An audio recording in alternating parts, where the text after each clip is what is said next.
and just come tell pure lie. And it will upset me. I mean, now put myself through it on live. I'm not doing it. I'm not expecting no real strategy from an Andrew Holness. I'm not expecting him to bury his ego and follow the steps of Julian Robinson and Mark Golding. I am not expecting him to do any of that.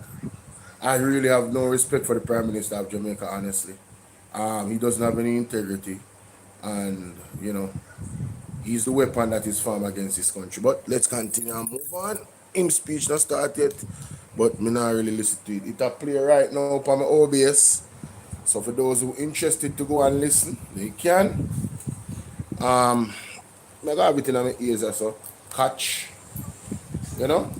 I know I run the. Oh, thank you so much, Paula.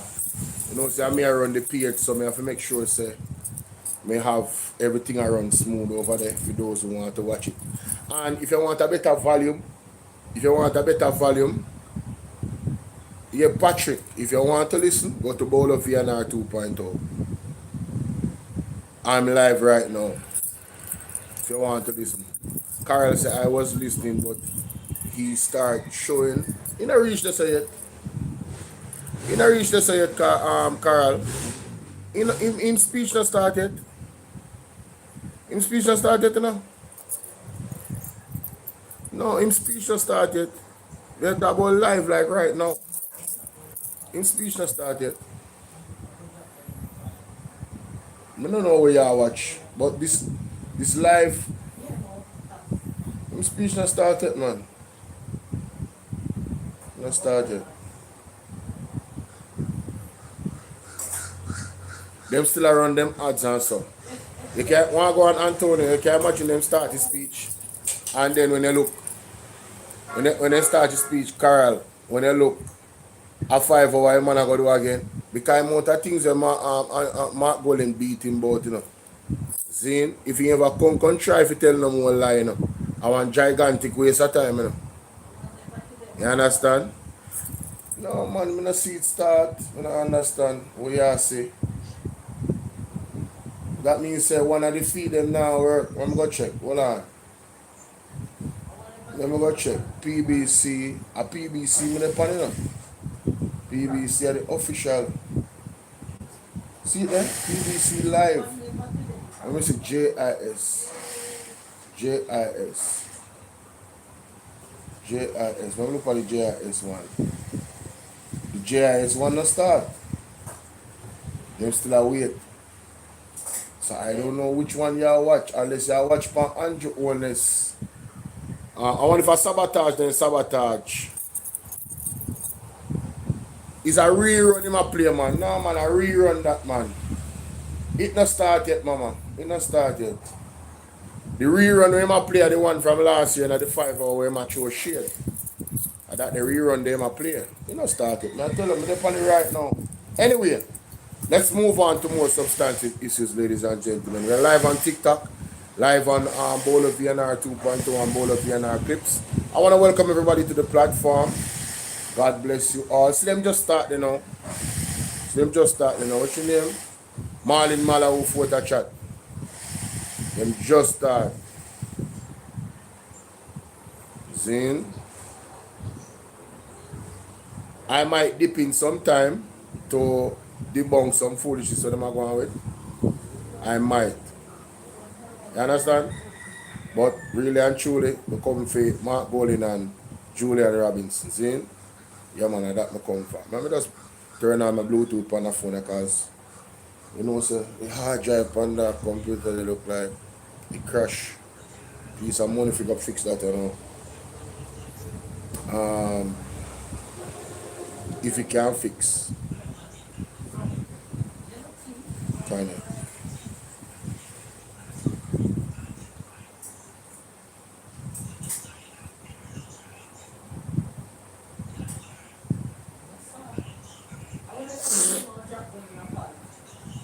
Where's the movie?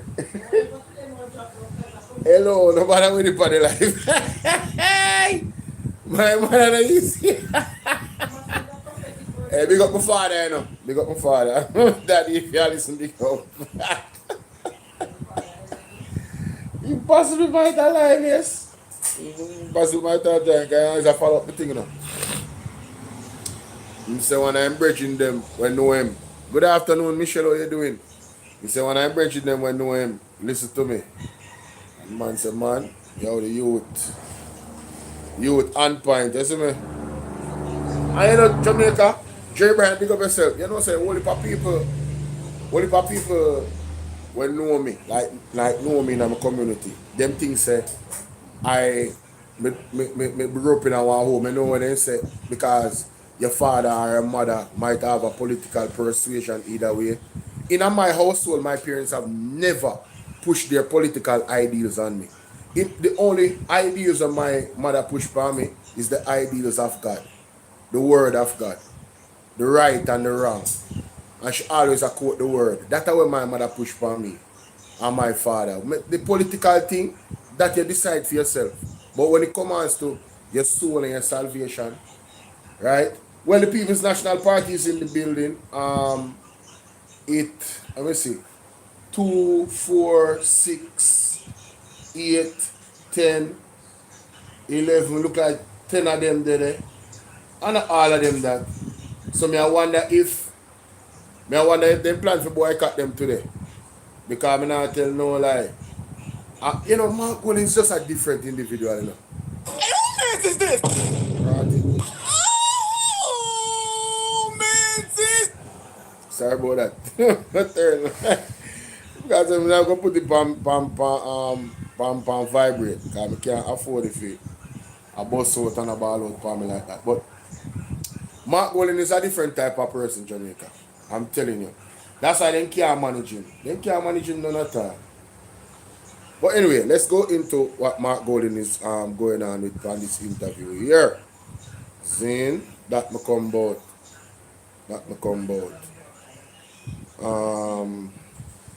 He had a message. Mark Golden had a very powerful message that he put out. Is something that is worth, you know, listening to at the beginning of this show. And I believe it's something I have to play every time I start a live stream, because the message is just so it stands to it's what we need. That's the type of message that we need from our leader. Listen to this. Jamaica is destined for greatness, but something has gone wrong in our society. The respect we once showed our neighbors, the care we took in our communities, the simple decency of looking out for one another, these basic rules of a good life are fraying. We see it and feel it all around us every day. We must change this before it's too late.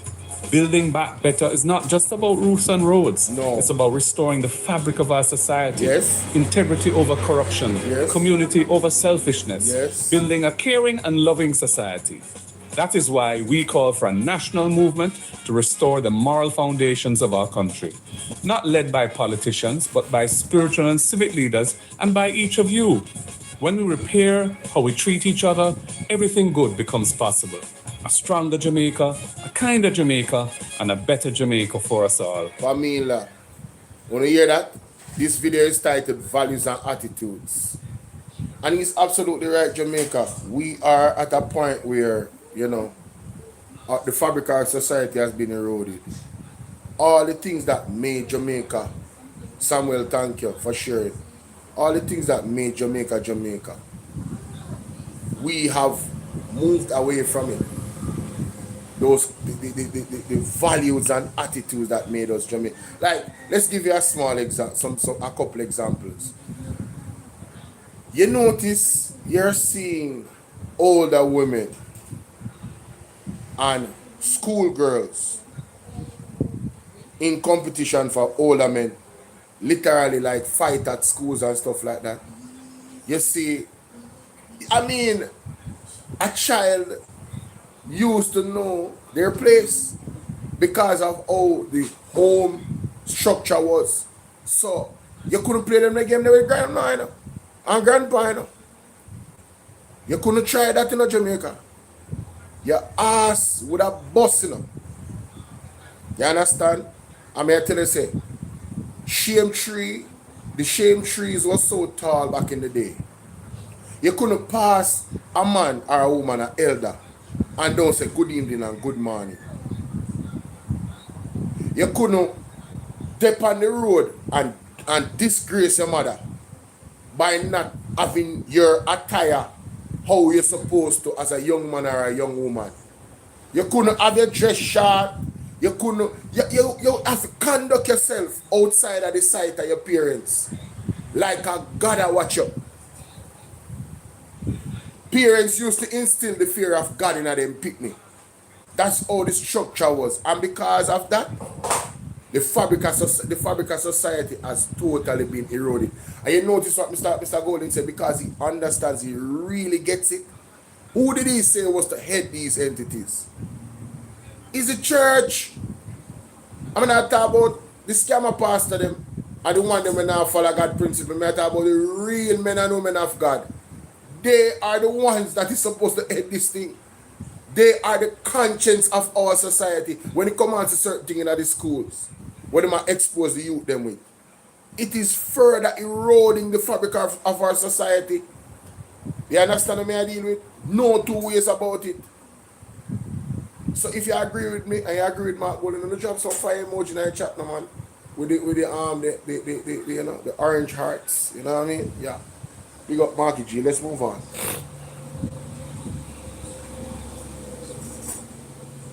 Let's move on, Jamaica. So let me go to the first clip with Mr. Goldie. Thank you so much, Paula. Thank you. What is this? Oh. Okay, this is one of them. Let's go. Thank you so much for staying with us. We continue with you on all angles. Still have with us for the full program the opposition leader Mark Golding and the shadow finance minister. Break, we're talking about the opposition's position, saying that the government needs to stop extracting billions from the National Housing Trust for budgetary support. And how fitting that Julian Rabbits and Mark Golden is on all angles. The same program that Andrew Holness went on and made a commitment. Me have to put it in a quotation. Made a G-Unit boss I did it. Where Andrew Holness made a commitment. Even if the law was to go towards you know, because there was a court case, even if they said, yeah man, you know, you can go ahead, man. You can extract the money. Let me send myself that clip as a matter of fact, ladies and gentlemen. Let me send myself that clip. From off of the computer because I tell you. You may have to play. You can't make this up. You can't make this up. Andrew Holness made a commitment to the people of Jamaica that even if the law says they can't take the money, he will not take the money. And there was two clips too. There was one when he was in the Parliament and likened it to the government robbing the people of Jamaica like they're thieves. See? So how fitting it is, ladies and gentlemen, that that you know, the People's National Party should do this interview and really zone into that particular conversation. It's like everything is coming around full circle. The day has done, you know, time coming to Jamaica. You never know. The man them delay the time with what they do September 3rd. They know what they do. They are an illegitimate government. Everybody knows it, that they are not a legitimate government. They are an illegitimate government. You understand? Good afternoon, Taurus, baby. Pick up yourself. Yeah, man. Blessings. See? So, let me go to the clip. Who remember this? that in principle, you believe that NHT funds should be ring-fenced to be used for NHT contributors. It should be ring-fenced to use for the objects and purposes of the legislation, yes. So let's just say the court ruling goes either way. Let's say there is a court ruling that says, no, actually, the government can use it for whatever it wants. You have your belief in principle. Does that mean that as Prime Minister, you would then follow through on those principles? Yes, my either principles amend the law if necessary, yes, and ensure, in fact, that the dipping into the piggy bank doesn't occur. And I tell you why. That's a commitment? I think it stands as a commitment. And I tell you why. There is a point of view that all public funds should be pooled, whether they are in trusts or that, having the public sector funds fragmented in this way doesn't help the central government.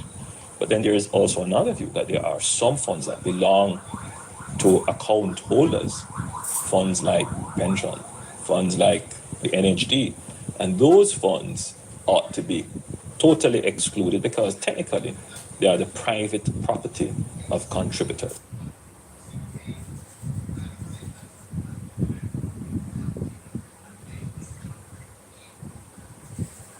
So here, Andrew, here's another clip, Jamaica. I read the columns and I hear all the discussions. What I find is that people are very willing to just accept what is presented without a thorough interrogation of the options.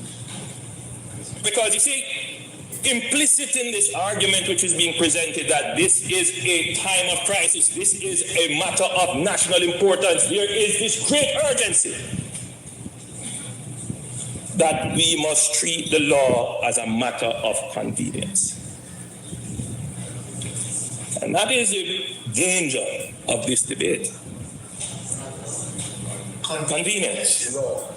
I don't believe that the legislation that is presented here is in any way perfects the intentions of the government. The issue, Mr. Speaker,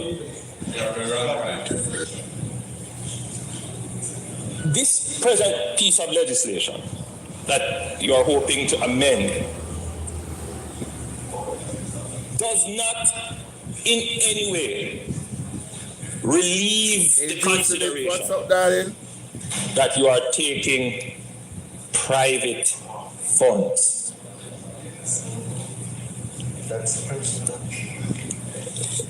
Listen, the only word that can describe government taking private funds without the consent of the persons giving it or of the persons who own it right is expropriation. That's what it amounts to. It wasn't any mistaken language when Michael Manley said it is the financial institution of the housing sector. Because effectively, this is where poor people would put their money, save it with that institution to get housing. Technically now, it is akin to you putting your money in the bank and the government going to the bank and say, give me the money. Michael Manley set up an institution like a partner. A revolving fund. You put in your money, when your turn comes, you get your benefit. What has happened now is that the government stick up the partner banker. So according to Andrew Holness, the PMP was robbing Jamaica. Guess what Andrew Holness did for the entire period of his administration? Rob the people of Jamaica. They didn't go and stick up the bank. Andrew Holness is a thief. Not only is he a thief, he continue to thief, and in a budget presentation has told us that he's going to continue to thief for the next 5 years. That's what him tell me. According to his own logic, him a thief, PMP a temporary thief. Him is a permanent thief. According to his logic.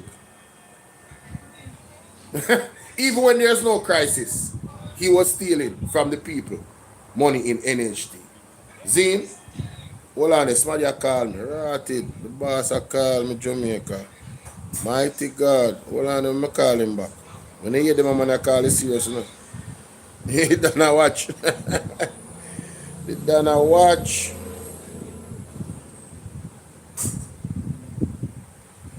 Yeah, hello? Hello, Bolo. Yes, sir.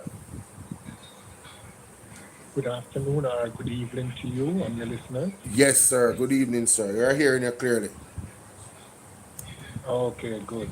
Bolo, why I'm calling you right now, because I know the debate is going on. Right. And I know you keenly want to listen to what this man is coming with. I am listening while I'm doing this live, man. Okay, sir. I'm begging you, sir. What I call about, sir, I'm begging you, please, Mr. Bowler, Yes, sir. take some good notes. So Yes. have your book, have your pen Yes, sir. out. Yes, sir. Take some good notes for us, Bowler, Yes, sir. and Will do, sir. dissect it after. Please, I'm begging you. I'm relying, I'm waiting on you with that, man. Thank you, sir. Trust me. All right, my brother. Okay. Yeah, man. All Why right. people, man, charge me, you know, not a choice. No choice. Anybody talking, anybody going, not a choice. Me have to day I listen and you while me I listen to this and I make my points then. Him alright, man. Right now, on Isabel Rosa listen to him and I take down notes. So I don't know where go. The whole team out. Everybody I listen to him and I take notes.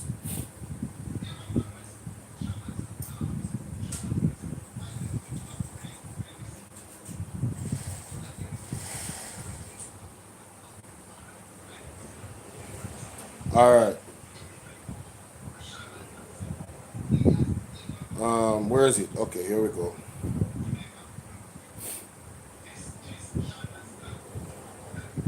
Thank you so much for staying with us. We continue with you on all angles. Still have with us for the full program the opposition leader Mark Golding and the shadow finance minister Julian Robinson. Just before the break, we're talking about the opposition's position, saying that the government needs to stop extracting billions from the National Housing Trust for budgetary support.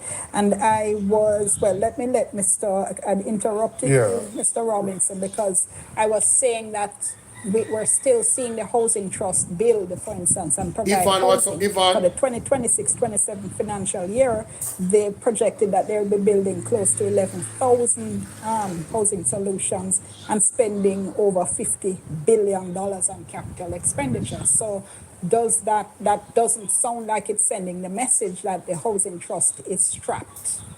Well, what I would say, the unmet need for housing for persons who are willing and able and would like a house, there are about 200,000 Jamaicans, right? The NHT should be using all its resources where it can. It can provide the infrastructure, whether they put in water, sewage, roads, and then private developers or contractors would build at a particular price point. You might say to them, you need to deliver a unit between 10 to 15 million. So two people can come together, use their NHT contribution, and they can borrow and start there. Now, what we're seeing is they're not using all the resources that are available to them to provide houses in that market. Even before the extraction started.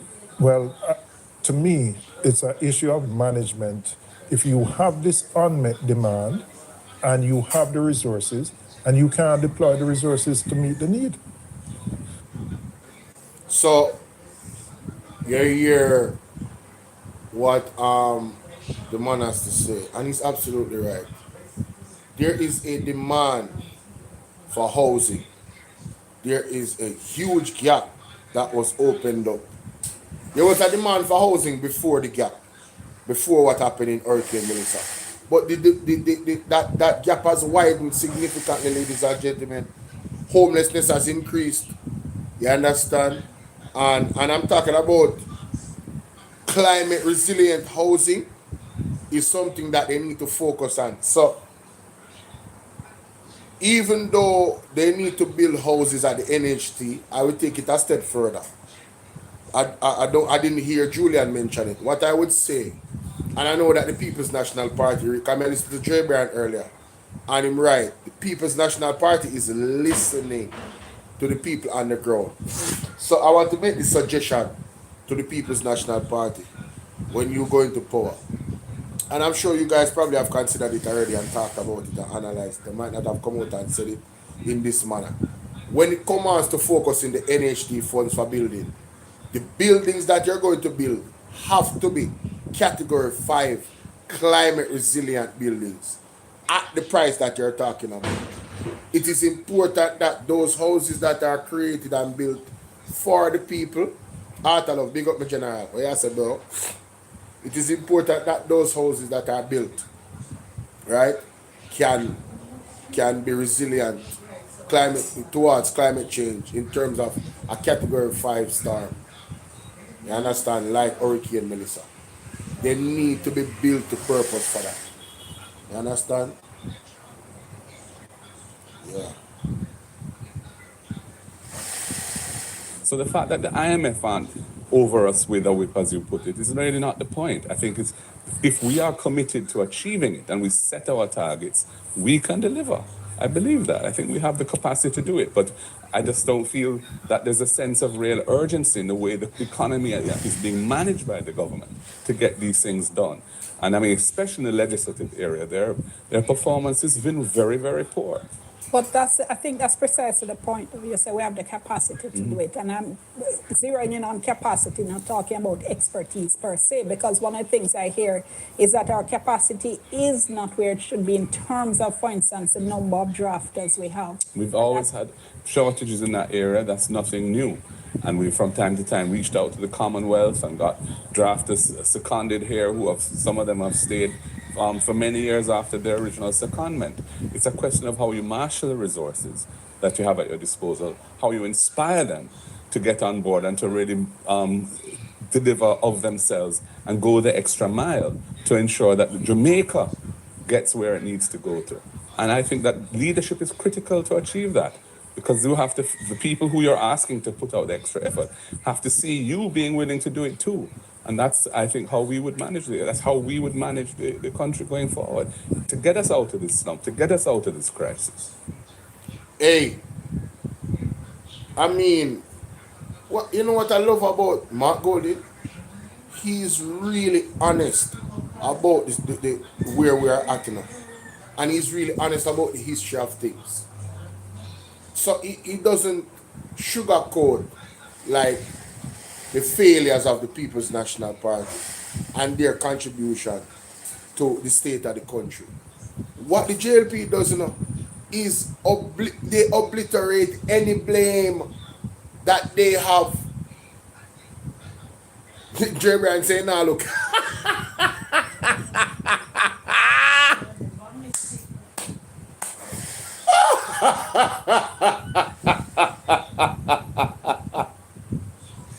Brother, me there catch and listen to him. I mean, I chat some back and foolishness already. But me not pay him no mind till me hear say some critical foolishness. Yeah, man. But him already a shift blame. And I try to take off blame off of the office of the Prime Minister. You understand? Me hear one little glimpse of that already in his speech, you know. But me not pay him no mind. Me not making sure me up when me talk about right as well. Oh. Yes, he must celebrate too also. Brother, Andrew, waste of time. Ati, what's up? Good afternoon. Bless you, bless you, bless you. All right. So, that is one of the things that I appreciate with Mr. Mark Golding. He is really honest about when must we lead the opposition. He catch me eye now. He catch me ears now. The leader of the opposition only talks. Let me play Jamaica. Let me tell me, hey, how am I do?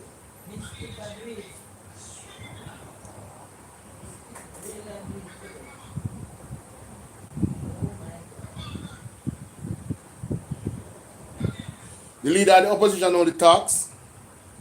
Many times nonsense. Oh, what this? Yeah. So this is a bashing of the opposition leader. Watch Mark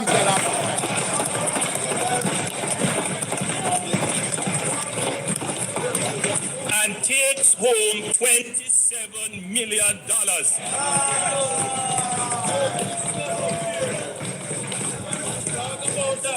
In the last term, the leader.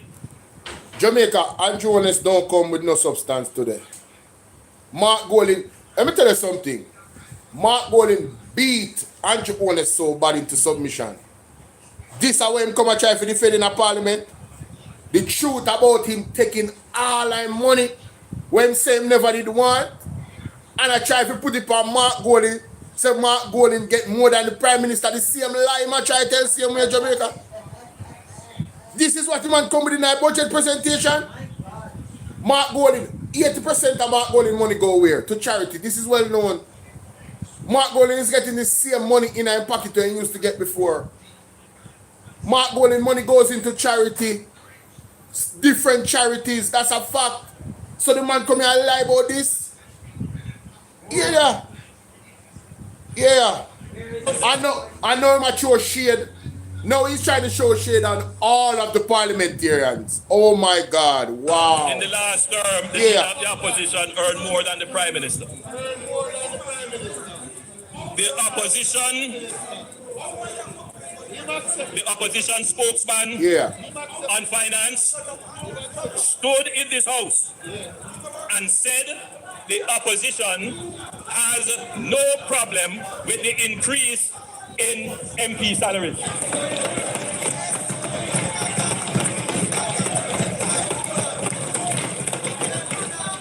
A few days later, the PNP General Secretary put out a release saying they strongly object to the salary increase for cabinet ministers and members of parliament. Yet, Madam Speaker, none of them, with their self-righteous objection, declined to take their salary increase. None of them. Let me show you how Andrew Holness is a snake and a serpent and a devil. Let me show you him as a snake and a serpent and a devil. When name Abka fits any? No, I not say him name. The one who deal with the road them. Have you guys ever heard the clip when him say them can't give back their money? Have you guys ever heard that? What Andrew need to do is go look where the MP them for the People's National Party are doing with their money in their constituency. MPs like Zulika Jess, we want to not get enough money from the government money. He vexed because he get beaten, so him come in parliament not to talk about the state of the country, but to try to defend himself because there's a lot of things that he has failed at and Mark Golding show him up. So now he come with gimmicks. It's quite sad, Jamaica. It's quite sad. It's quite sad. Remember, he was the one that said him not take the money, you know. And the worst time when the country need money, he might take all them back money and him expects nobody nothing. Hey, the man sick stomach, man. May I tell you, man. Him sick stomach, man. Him disgusting, man. And then here when do first.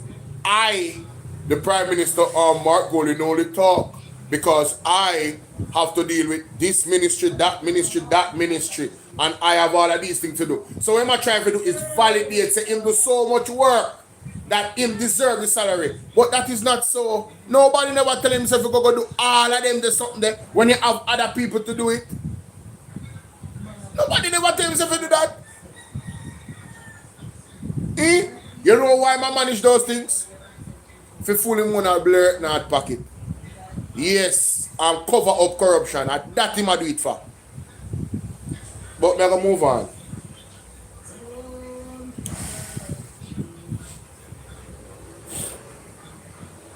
He come with peer gimmicks. We can't believe this. Oh my God. The man bring cap. Oh, this is a disgrace. No substance. No substance. This is another 5 hour. A 5 hour speech, you know? Eh? The man come and after people down at Westmoreland and suffer and them something that this man come with. Unbelievable.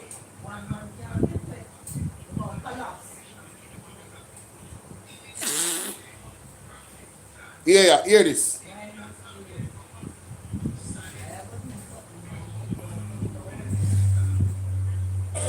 That the size of the Ministry of Economic JULIAN Growth and Infrastructure Development and its share of the national capital budget is the reason for slow utilization. Therefore, it should be deconstructed as a super ministry. The slow pace of utilization of the capital budget has nothing to do with the present configuration of the ministries. The cross-cutting issues of slow investment appraisal, permitting and approvals, procurement and contracting, coupled with a lack of efficient, well-resourced enterprise-scale contractors, is the cause of the low conversion of the capital budget into economic value, leading to greater levels of growth. In other words, we are an overly no, Star Girl, nobody go nowhere. I just a part of with supply-side weaknesses which Nobody gonna constrain start, girl. Nobody our gonna growth horizon. Despite these challenges, Nobody gonna it win. must be noted that the Ministry of Economic Growth and Infrastructure Development, on average, has spent more than 97% of its capital allocation over the last 4 budgets. Hey, Mary. The opposition spokesman on finance would well be advised that in the 2022-2023 budget, the capital spend for the Ministry of Economic Growth and then job creation was 97.56%. In 2023-2024, it was 98.1%. In 2024-2025, it was 98.38%. And so far this year, having closed out as yet, we are at 95.59%. In fact, Madam Speaker, this ministry has stimulated, overseen, and supported the most sustained and robust period of infrastructure development since 1960, which in turn has resulted in the last decade being the most consistent and sustained period of quarterly growth in the last 30 years. What? Him really, I think it's 0.8% and I run with it? Oh my God, this is terrible. I want to draw the attention of the House to the slide that is being displayed and to the viewing public. It's a very important This slide. is sad, Jamaica. The economy under the Jamaica Labour Party returned 20 consecutive quarters of growth between the last quarter of 2015 and the COVID interruption.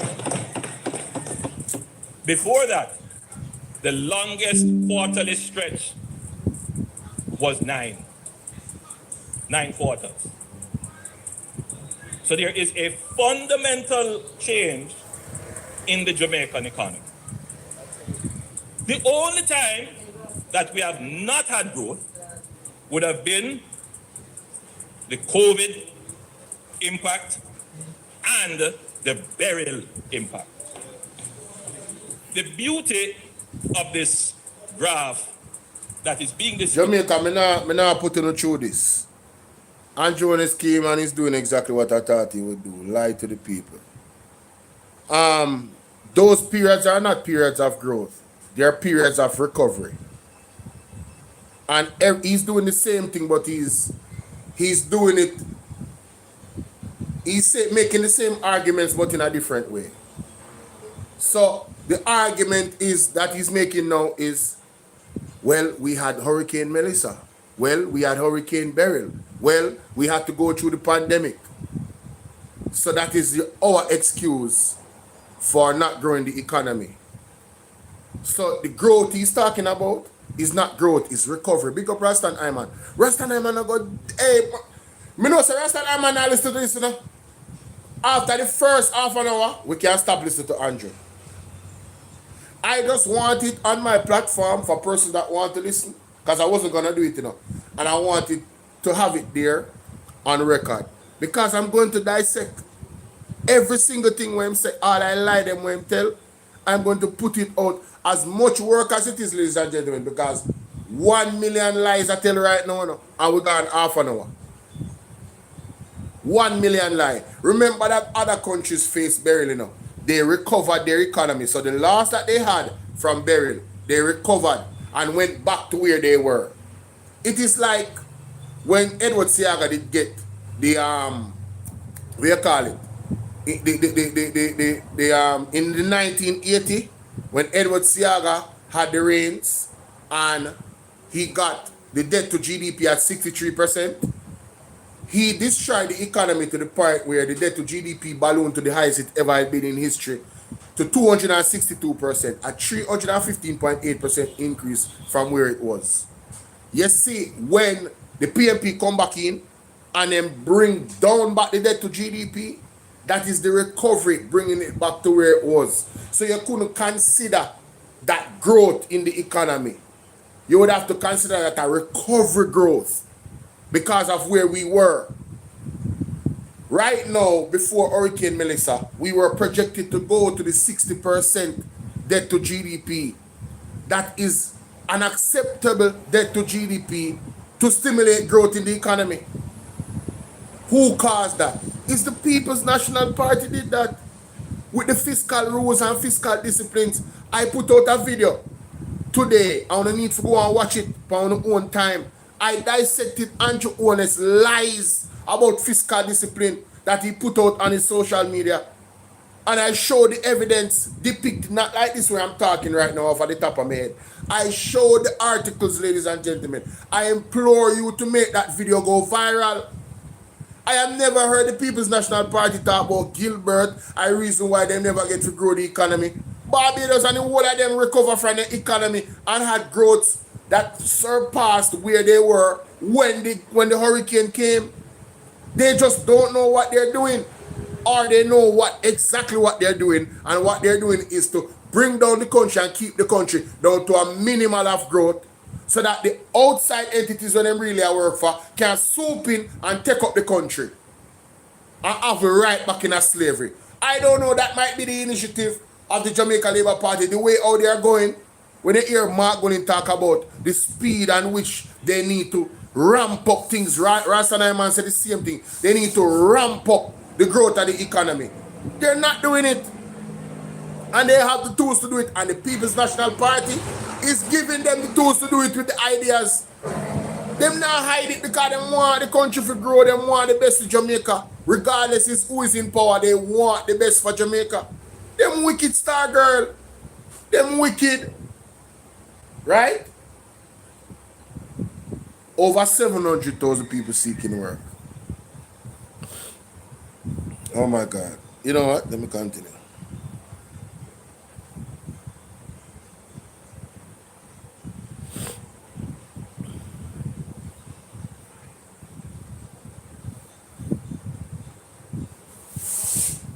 How can you be depleting the major housing agency of the country, the National Housing Trust, of capital, taking it out, weakening it financially, when there's this tremendous job to be done in restoring the housing stock of the country? That is what I think is the way it should be looked at. Leave resources in the NHT so it can be purposed to deal with the problem that our country is facing at this time. Don't deplete it of resources so that you can pay household.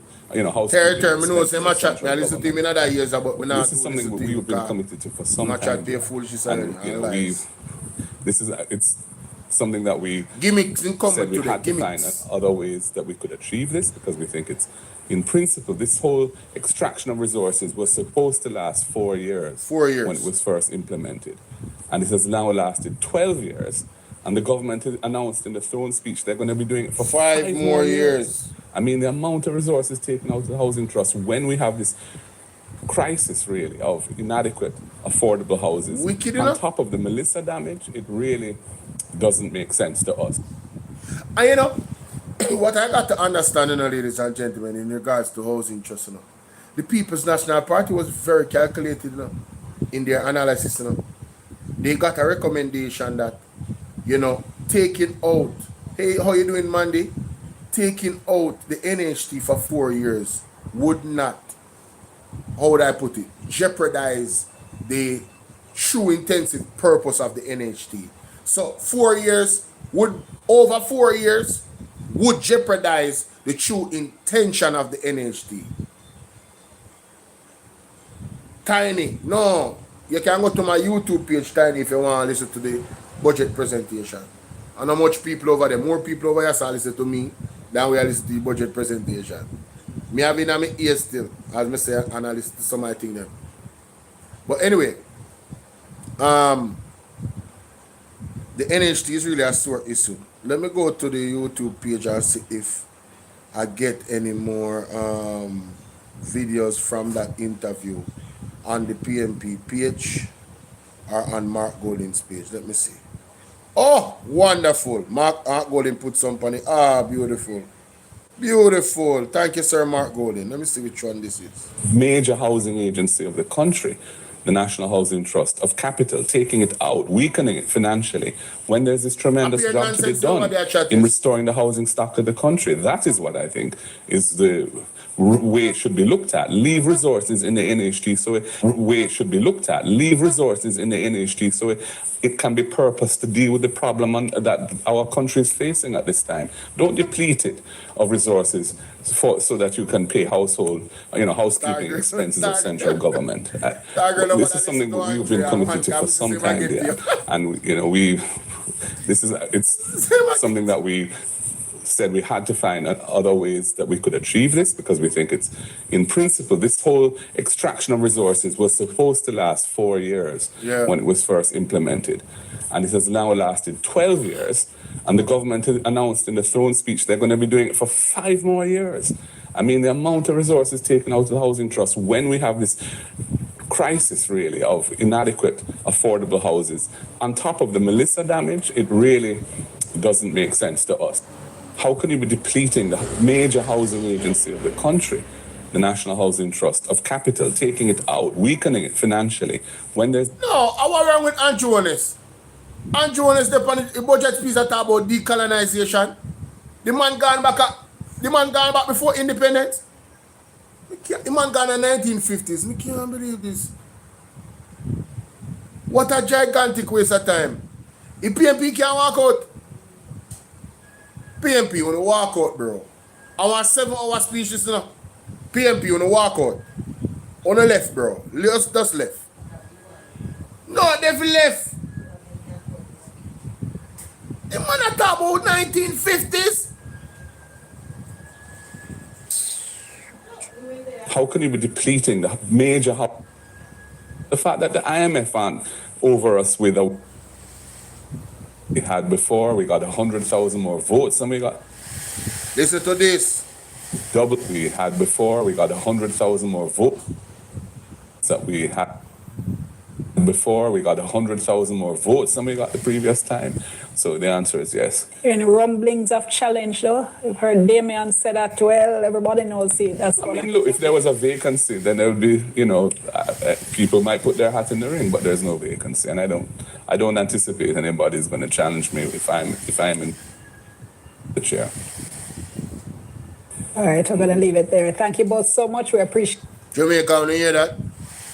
When you know say Asgol Wagwan, when you know say DIONNE Jackson Miller na play with the question, I hear rumblings of challenge. When you see your Mark Bolin big up.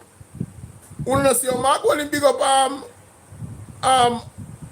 what are your name? Damian Crawford in a parliament. I play, because I have a from a TikTok. What you say? That in itself. I've never made a video more. When Damian Crawford say he will not be prepared for what is to come and for what is going to be prepared. Yes. Diana, what are you doing? Glad me now waste time and watch Conjure. Joe and Frey, what are you doing, my darling? No, sir, me too love you now. Where they? I eat this? No. Where is it? Oh my goodness. I thought I had it here. What is? Let me see if I have this. TikTok, good day, TikTok. It's been a while. So, unless you're living under a rock, Mark Golden budget presentation is happening. And this man just threw shade without calling anybody name. This was funny. And if you're a well-thinking person, you will immediately know who he's talking about. Listen to this, ladies and gentlemen. System. A developer may construct $600 million project. Hundreds of billions of dollars in economic activity each year. Yet they are disconnected from tax reporting systems. A developer may construct $600 million project while filing minimal GCT returns and declaring little or no income. And I think some of us in here probably know about that.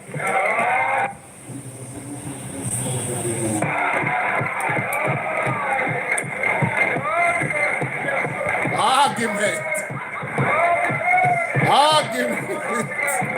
Mickey, we are even.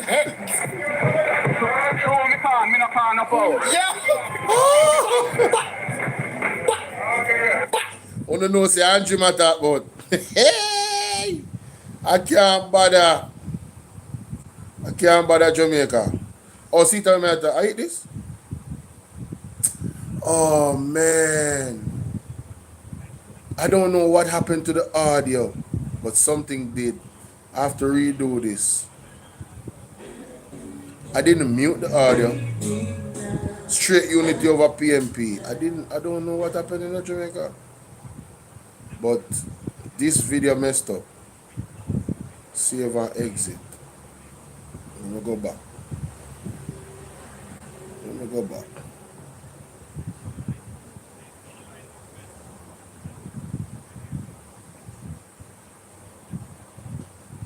Double the number of seats that we had before. We got 100,000. Okay, I played that already. The momentum is real and growing. So you know, say Mark Golding, them confident. All right, so this is Continue with you on all angles. Still have with us for the full program the opposition leader Mark Golding and the shadow finance minister Julian Robinson. Just before the break, we're talking about the I played opposition. that already. And I want to say happy birthday. Happy birthday to the Gensec. You understand? Yeah, man. What you say? Pull up the can again?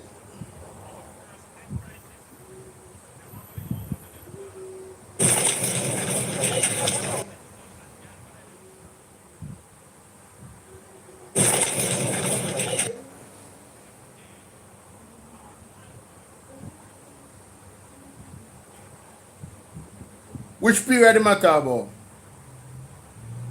Hold on there. So you still a tell lie about FinSac? You still a tell lie about FinSac?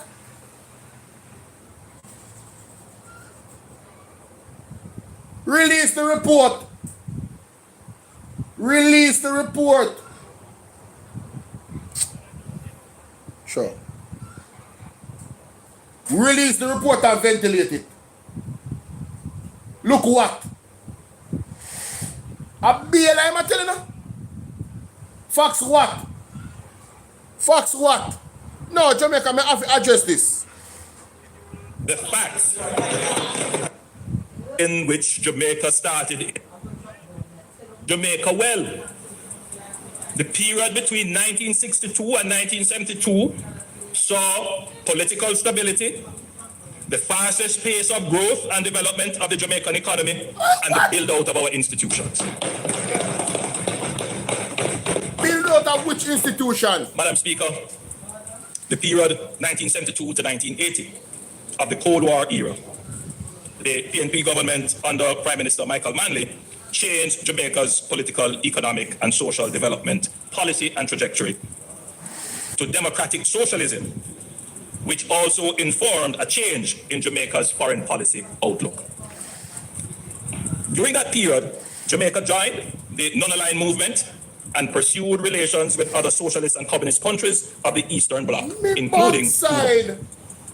This was a fundamental and consequential shift based on an almost fanciful ideological aspiration. It placed us in the crossfire of a power struggle between superpowers, which was not in our interest and had negative consequences domestically. Andrew Holness is a weak jellyback. Andrew Holness a sell out. I tell him, sell out the country already, you know? The man gone back in a Michael Manley and I blame Michael Manley for Jamaica being in a bad position because they never bow to the United States. Andrew Holness a real jelly. Him is a germs. Him is a germs. Yo, me not even, hey, me say, when Mr. Wayne Lonesome and Mike, hey, them a go deal with him, you know. Because them man, they live through Michael Manley time, you know. Them a go deal with him in Jamaica. No, this a man that got to go, man. The man gone back at Michael Manley and I blame Michael Manley for right now.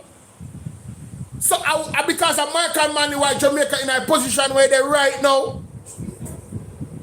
Because Michael Manley did something wrong by empowering the people of Jamaica. Michael Manley did something wrong because Michael Manley stand up and never crawl upon his belly. So this man is a sellout. He is a house slave. And Jonas is a house slave. Unbelievable. And this is the lowest of the low. You can imagine Mark Golding, a white man, come talk about Marcus Garvey, and this a man here talk about Michael Manley shouldn't stand up to the United States them time there. This man is a weak jellyback. He need to go away. He was a disgrace. I am ashamed that he's my prime minister. I am ashamed.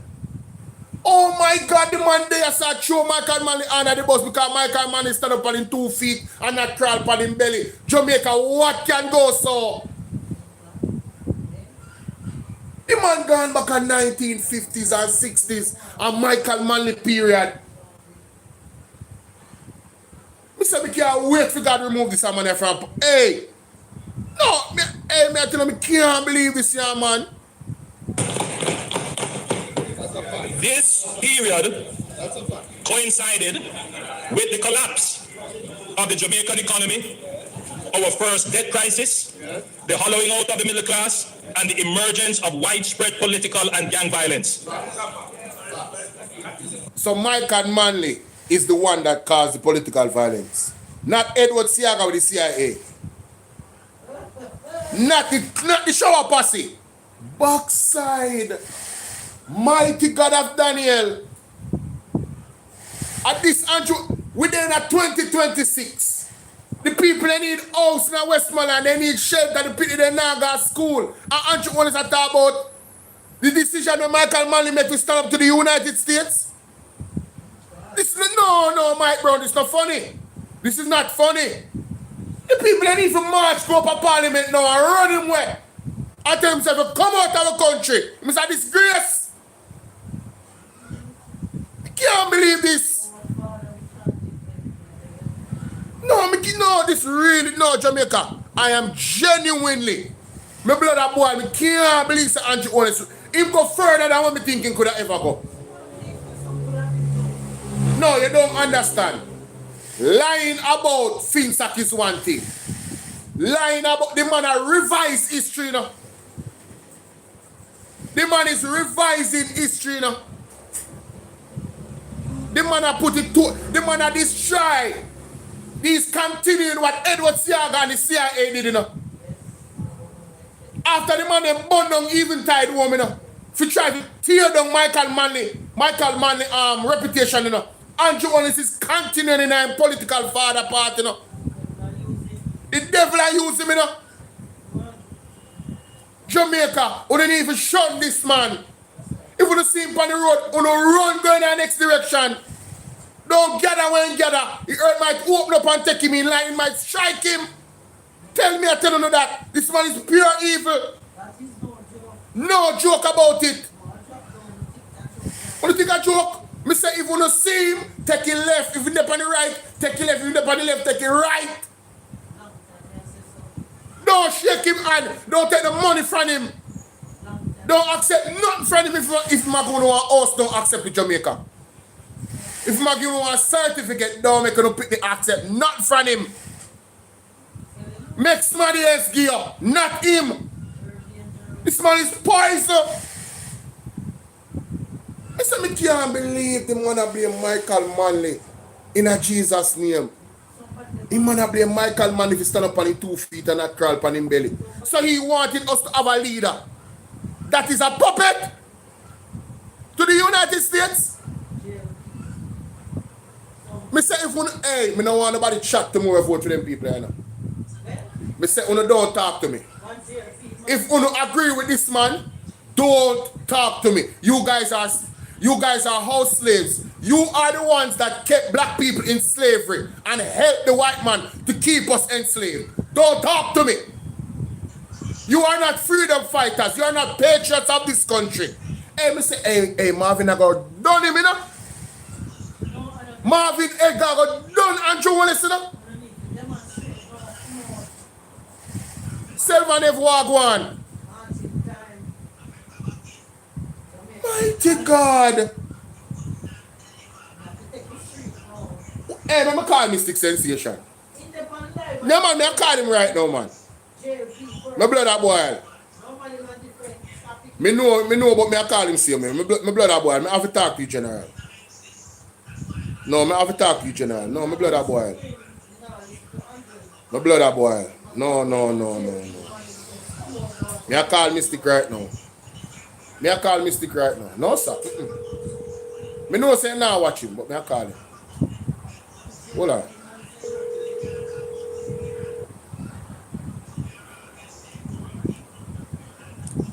Sir Mystic.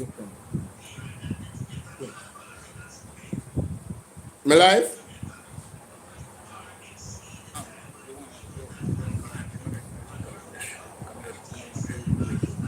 A different topic you talk about. You know follow up Andrew. You know follow up Andrew. No, a different topic matter. Yeah. Melting pot. Mystic, my blood a boil. You me all call a melting pot.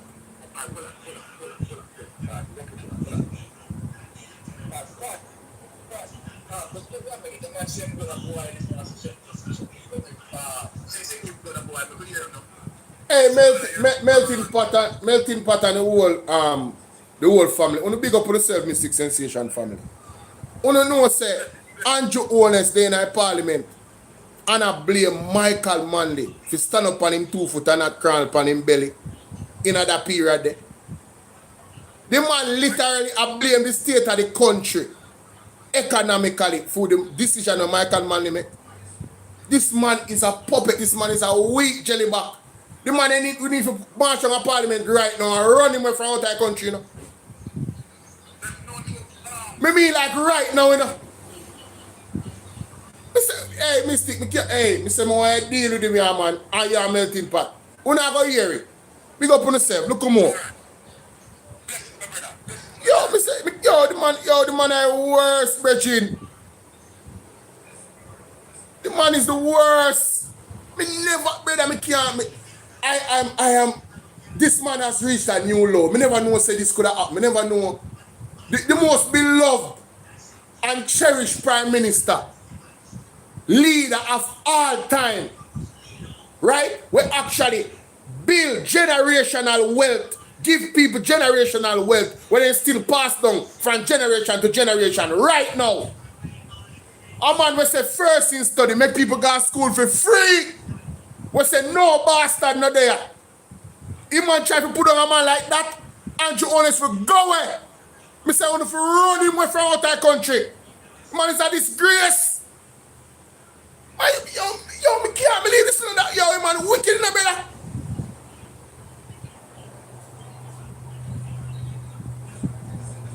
This man is so disgusting.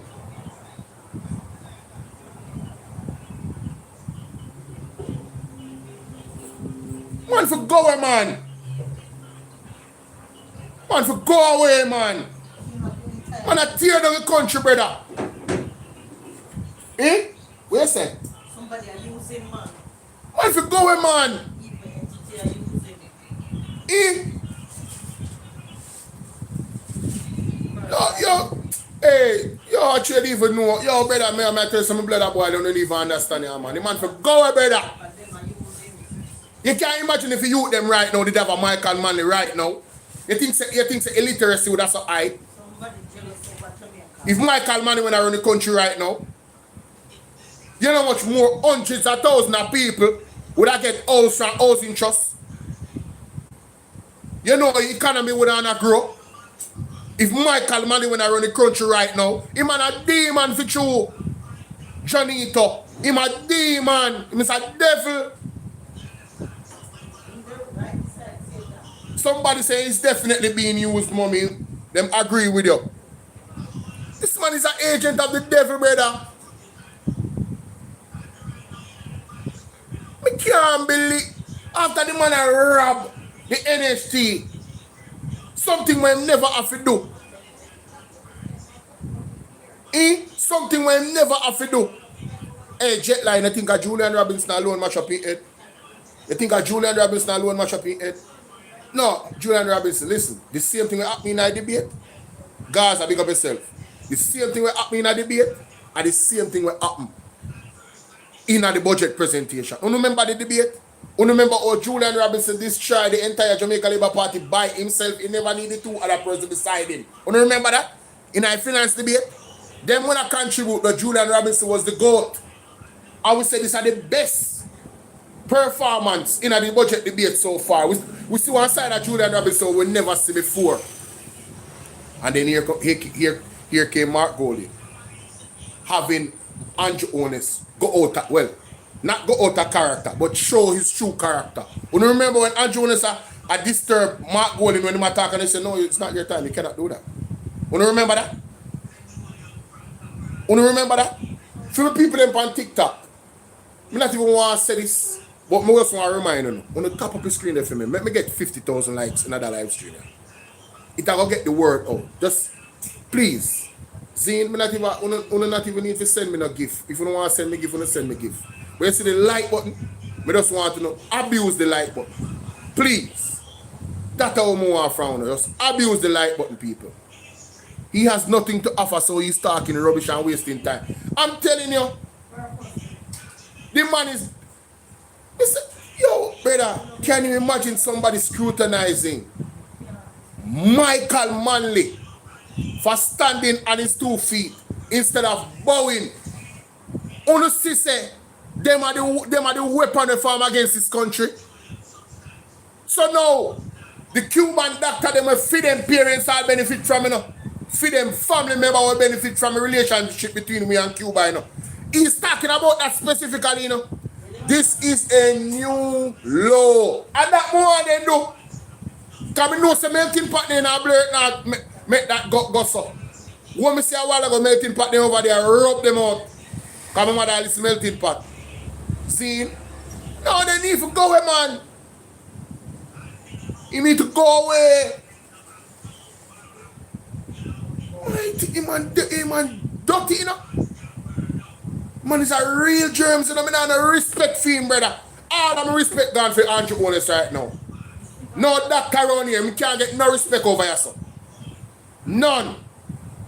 I'm in a business who want vex, who no vex, I don't business. I don't business. Right? No. Me I listen to it in my ears, you know. I'm kind of take it out because you see, Odin become yourself black legal elite. Just add me the boss. Oh, me never see. You want to say something? Hold on there. Sorry about that. I don't usually do this in a black legacy. Understand? I don't usually do this, but I add you. Here what you say. Hey, hello? Talk to me. Man, as I respect and follow. Yes, sir. Yeah, man, me there shooting for the life, man. You see me? Yeah. Me listen, you always come across your content, them and all of them something there. Yeah, man. Hear me have to say my general. Yes, sir. Hear me. All right. Me no want when me say it, you bash me or say me talk rubbish, you know, because watch you know. All right. Me listen to you talk all the way with your content, them and all of them stuff there, and me take it Marvin to take it Marvin to. You see me, because I always watch him stuff with them, you understand me? Yeah. Me love Marvin energy, me not tell no lie. Even when I been on him live and me really want the G add me for me really say something about. Yeah. What you going to know? What you going to know, my boss? Me tired for soon now come out and it's like on a ball out on a throat hole and all of them something here. You get where me I come from? It's like say yo on a sorry for Jamaican people when I really sorry for themselves. Me know say that you come with you know. Me know say that you come with general. Me know say that you come with. Yeah, and watch out to my general. Why me say this to me general? Because watch you now. Them people if you try to save them Jamaican people, my boss, you get to me I come from. It's like say you try to save them and it not work out. When things come down to the line. Them tell us say yo we did alright with it and that PMP and JLP and now come. You have to come see things. Yeah. You get to me I come from. Yeah, then we do the same thing when they do Marcus Garvey. Then that me I try to show you my general because watch you know. Watch you know. You see it? Alright. Me I go tell you this, my boss. Big man thing. You see Marvin, me rate Marvin to the max, my general. And me I tell you the honest truth speaking. You see me as a young youth, bowler. Cause what you know. Jamaica, you know. Me don't know how nobody else view Jamaica. You see to how me view Jamaica, my boss. Me I tell you how me view Jamaica from a different perspective. You see how me view Jamaica, alright. Take for instance, you have USA where them say are the big bad wolf. And at them are the superpower. You know say as small as you see Jamaica is, you know say Jamaica can run the whole entire globe, my boss. Well, when I say run the globe, I have to put that in a context because me feel say how I would put it right is that we have a lot of influence and we can use that influence there to mortgage our growth. Exactly, my boss. Exactly, my boss. Yeah. You understand what I say? And watch you now. In order for your country run the right and proper way, my general. In order for your country run the right and proper way, bowler. You see if you don't love your country and you don't love your people. Patriotic. The country now gonna move on nowhere, my boss. True. So therefore watch you know. Therefore, Andrew Holness don't love Jamaica and Andrew Holness don't love the people. And watch you gonna know. My belief is, you see, because what you know, my belief because Andrew Holness, you know, I him run my constituency, you know. Yeah. Him run my constituency, my boss. And me can tell you this, my general. Me can tell you this. From me knowing myself a vote, me never vote for Labour right yet because from me a youth I grow until now. Yeah. Me hear so much good thing for Michael Manley. Yeah. So me listen all of them history when me the history me get about Labour right and how can me go vote for a party like that, my boss? You get where me I come from? You get where me I come from, my general? How can a man tell us you're selfish better than education? No, you tell me no. You tell me no, my boss. How can somebody tell you say selfish is better than education? And yet still the Jamaican system put a man like that all for money for the national hero. No, you tell me if them people are Brother, something. the man need to strip Edward Siaga every honor. Every honor where him get. The man, after the man lose in 1989, brother, the man go overseas to tell the people them say they enough invest in Jamaica. That is treason. That is treason. He must have love of himself, not the country of Jamaica. He just want to maintain power, and I see everything Andrew Holness do. Like father, like political father. I see him with the political son, stay him even worse. Him even worse. Bolo, me can't tell you this in a bolo. Me can't tell you this in a boss as a young youth because you see me, that's why I really want to meet Marvin in person because you see me have a lot of ideas, brother. Jamaica easy to fix it up. Jamaica is so easy to fix the boss. That's a fact. And take out, brother, me always tell people this. Jamaica is too small for so much poor people to be here. Brother, watch you know, can you imagine if we cut the corruption in our country, how much money actually go into building the country?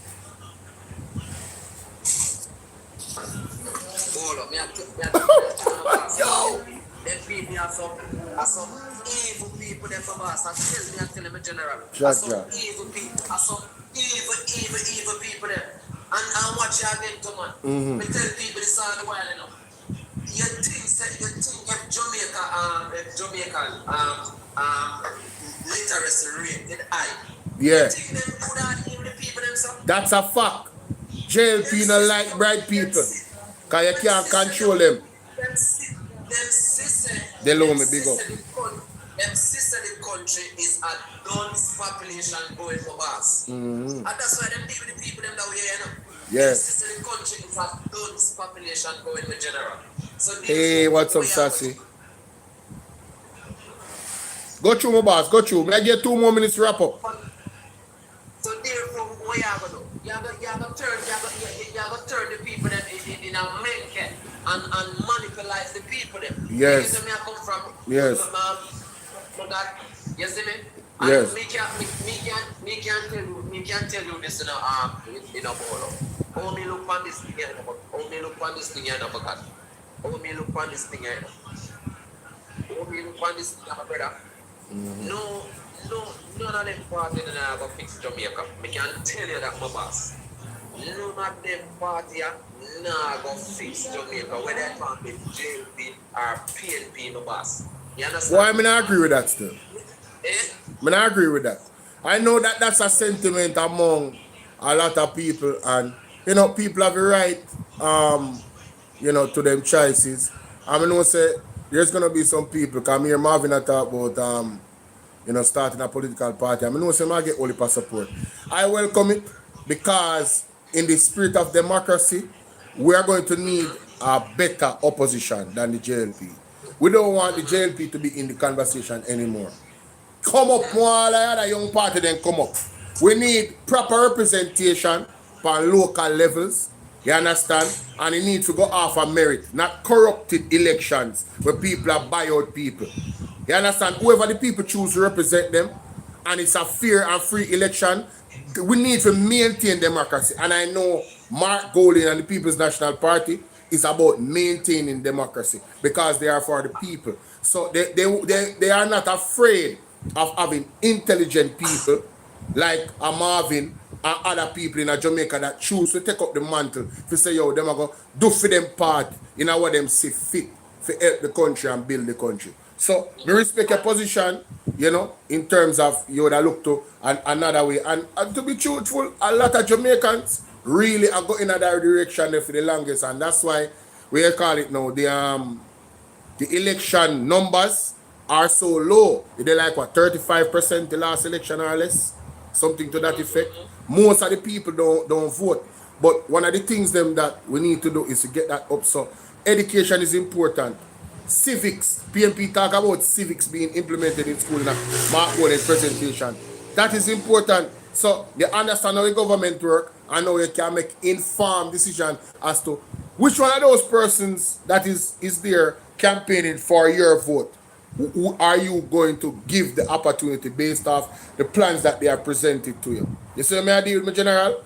So me not have no problem. Me endorse that. I want the people them look and think for themselves and make their own decision. Me not there so I say the only thing me oppose is the JLP because them supposed to be in a political barren land. They don't deserve no vote for nobody. Nobody with absence can vote for JLP. Nobody. You understand me I deal with? Give with it, Mr. Pattison from the third official party. Give with Marvin. You understand me I deal with? And give with PMP and anybody else. Independent people, make them come and do their thing and present their argument and no vote for who no want vote for who are representing it best and we just work together, all well-thinking Jamaican. But the Jamaica Labour Party, they need to go through in one barrel and send down somewhere down Blue Mountain. Yeah, man, all of them are spot up in one barrel and dash them, man. Yeah, man. Roll them down. Figuratively speaking, internet. Not literally. Yeah, make a last point. Come and go back to your regular schedule program. And then that thing again too. You talk about the people them you talk about you want the population to increase. But yet still you don't put nothing in place. You don't put nothing in place. For people to increase the population. You understand what I say? More of them people are more them wonder which school them go. You understand what I say? You get where I come from and then again. This budget where them are coming. How can you increase our budget in an economical crisis? No, you tell me that. Tell me if that make any sense. It don't make no sense, bro, but me I go move on. Mrs. Smarty when we need to block. Mrs. Smarty when we need to block in the comment section and talk foolishness. But why me not go listen to the Prime Minister? Why me if listen to shit? Him said enough for me if you not listen no more. Done with him. When me listen for me one time. Got you. People like them who come in the comments, make the country now in a way as well. Yes, that's a fact. That's a fact. But respect your boss. Look, come on. Yeah, general. Alright, that is it. Yeah, my people don't know, so I'm not really put up nobody in a box and then wait, I just come and do my thing and talk. But that was a constructive we call it now contribution to the why him over here so listen to me? That means the Prime Minister not say nothing. Oh, him reach on TikTok when him a listen to the Prime Minister. And who send him over here? Who send the labor right over here so if you come listen to me? If you are a laboratory and die-hearted, I can't help you. You are a lost cause. You understand? You're not going to listen to the truth. And when we show you the truth, we're not going to take it. We're not going to make excuses to the government. So, why you come out here and listen to me? Go away, man. Me block him already. Go away. You understand? Right, big up yourself, brother from another mother. Big up. You understand? Me say, people, nobody know they on my life I listen to Andrew. The people ain't come and left. From then he start talking foolishness. Right now, him have a whole like cabinet over there, whole a film side over there, and them not even a knock film. Them barely a knock.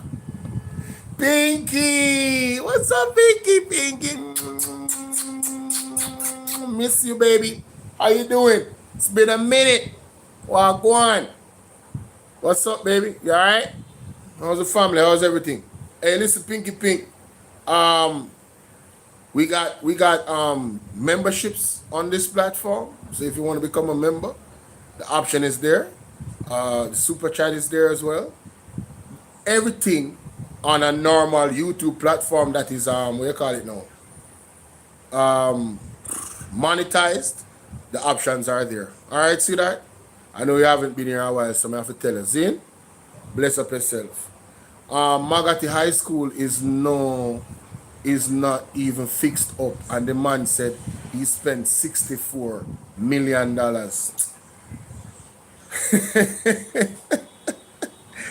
Bolo, watch them kiss there. Yeah, true, you know. With their Mary. Mary. Thank you so much, Pinky Pink. Listen, Pinky Pink is a day one. Before I even thought about entering into political conversation. It's billion, sorry, 64 billion. Thank you for that correction. God is good. Yeah, so Pinky Pink is one of my day ones. Like before the channel reached 1,000 subs, Pinky Pink was here. When I had BOLO V&R, before BOLO V&R 2.0, Pinky Pink was here. The first channel, the basis. BOLO V&R was the mistakes and going through the phases of what you call it now, YouTube, and understanding YouTube, understanding the algorithm. Bolo, did you hear Wayne talking about that woman showing the water bottle and saying Marky G lying? No, I didn't see it, you know. But Marky G is not lying. I don't know why people actually do that. I can do a video. I'm going to several corner shops.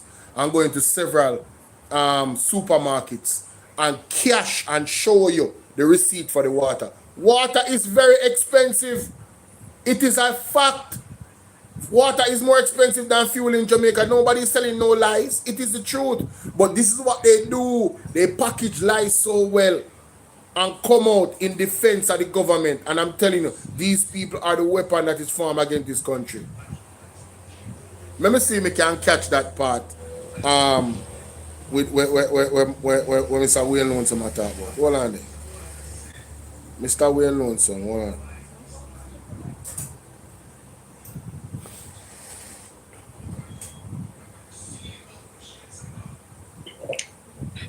Good morning.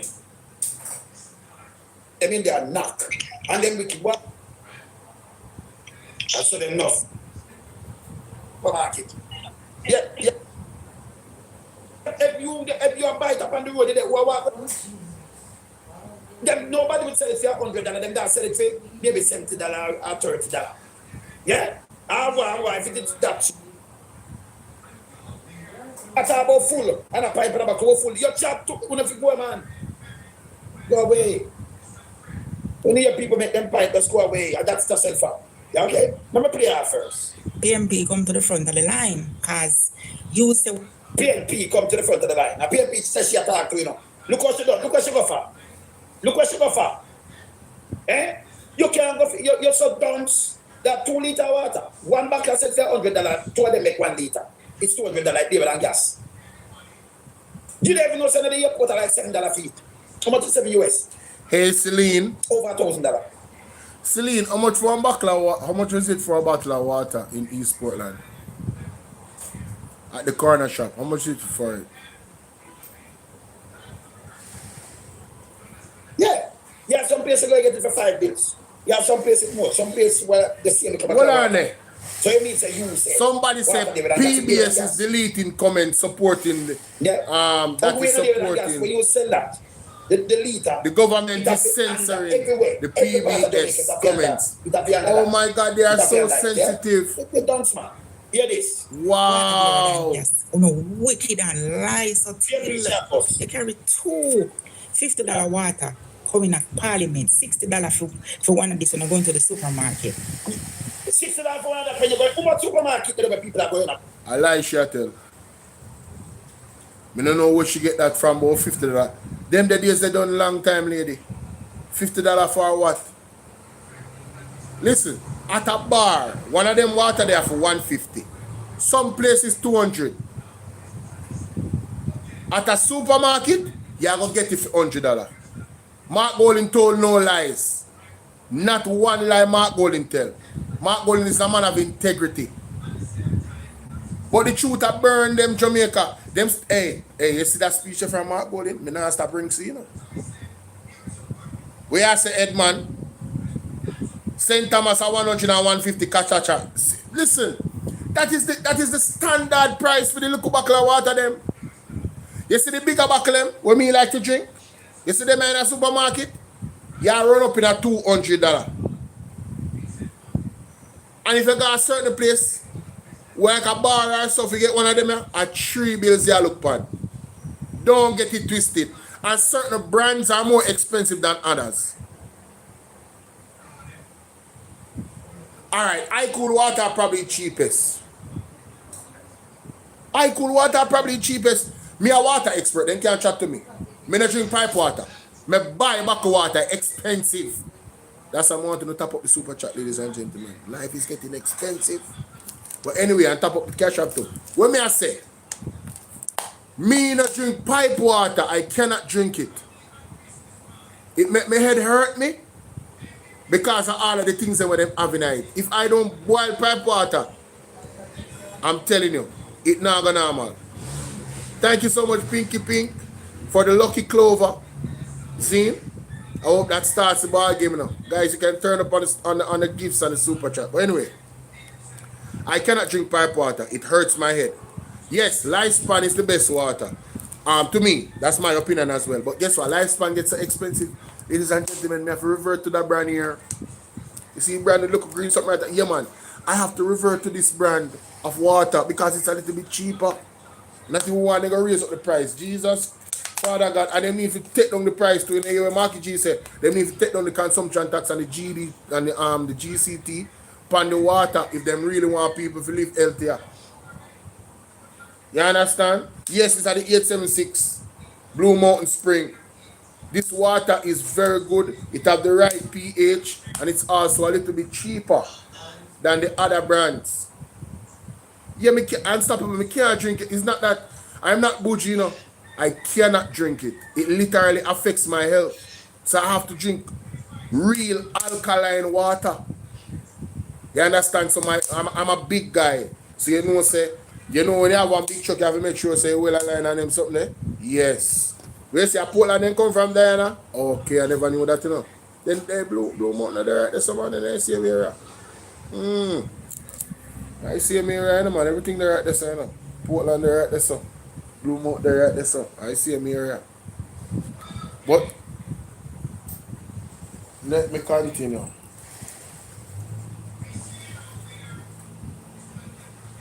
Let me go to this. going a piece of shit. Plus tax. You're a supermarket where you go. You're on a $60 fee when you go in a supermarket. See, I talk about 2.7 million people, most of them live in a squalor. And live in a rural area where it's more expensive. You can't buy it. Eh? She got to this how she done. How much supermarket in Jamaica? How much supermarket people are going to sell? Can you each one them go to supermarket? $60 when you go when you go in a supermarket. Now when you go on the street. Now when you go to a corner shop or bar. We have more bars and corner shop. And people are selling on the street than supermarket. This is how she does. What's the point? When you go in a supermarket, $60. Even if they get free in there, the reality, it has sell for $150 on the road. For one of them, two of them are $300. No, man. All water is not the same price across the board, man. Not go so, man. You have brands of water, man. You see water, a cheap water.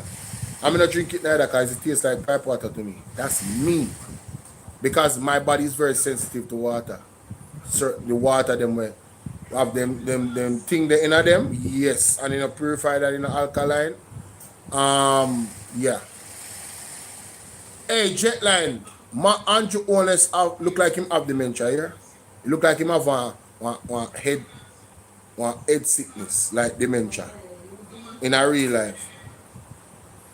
You understand? What you say, St. Catherine speaker by? Yeah, you having too much all like something them, man. When you say water, well water. No, me don't know, but me can't drink it. Me can't drink water,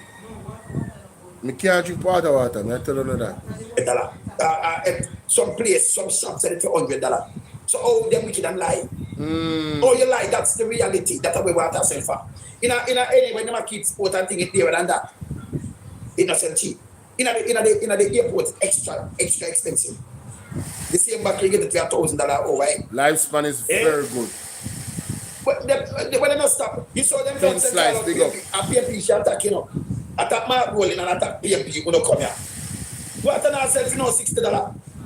Where she get this from? No. You know, she $60 for this when you go into the supermarket. Eh? And then I show a big bottle when she refill it with pipe water.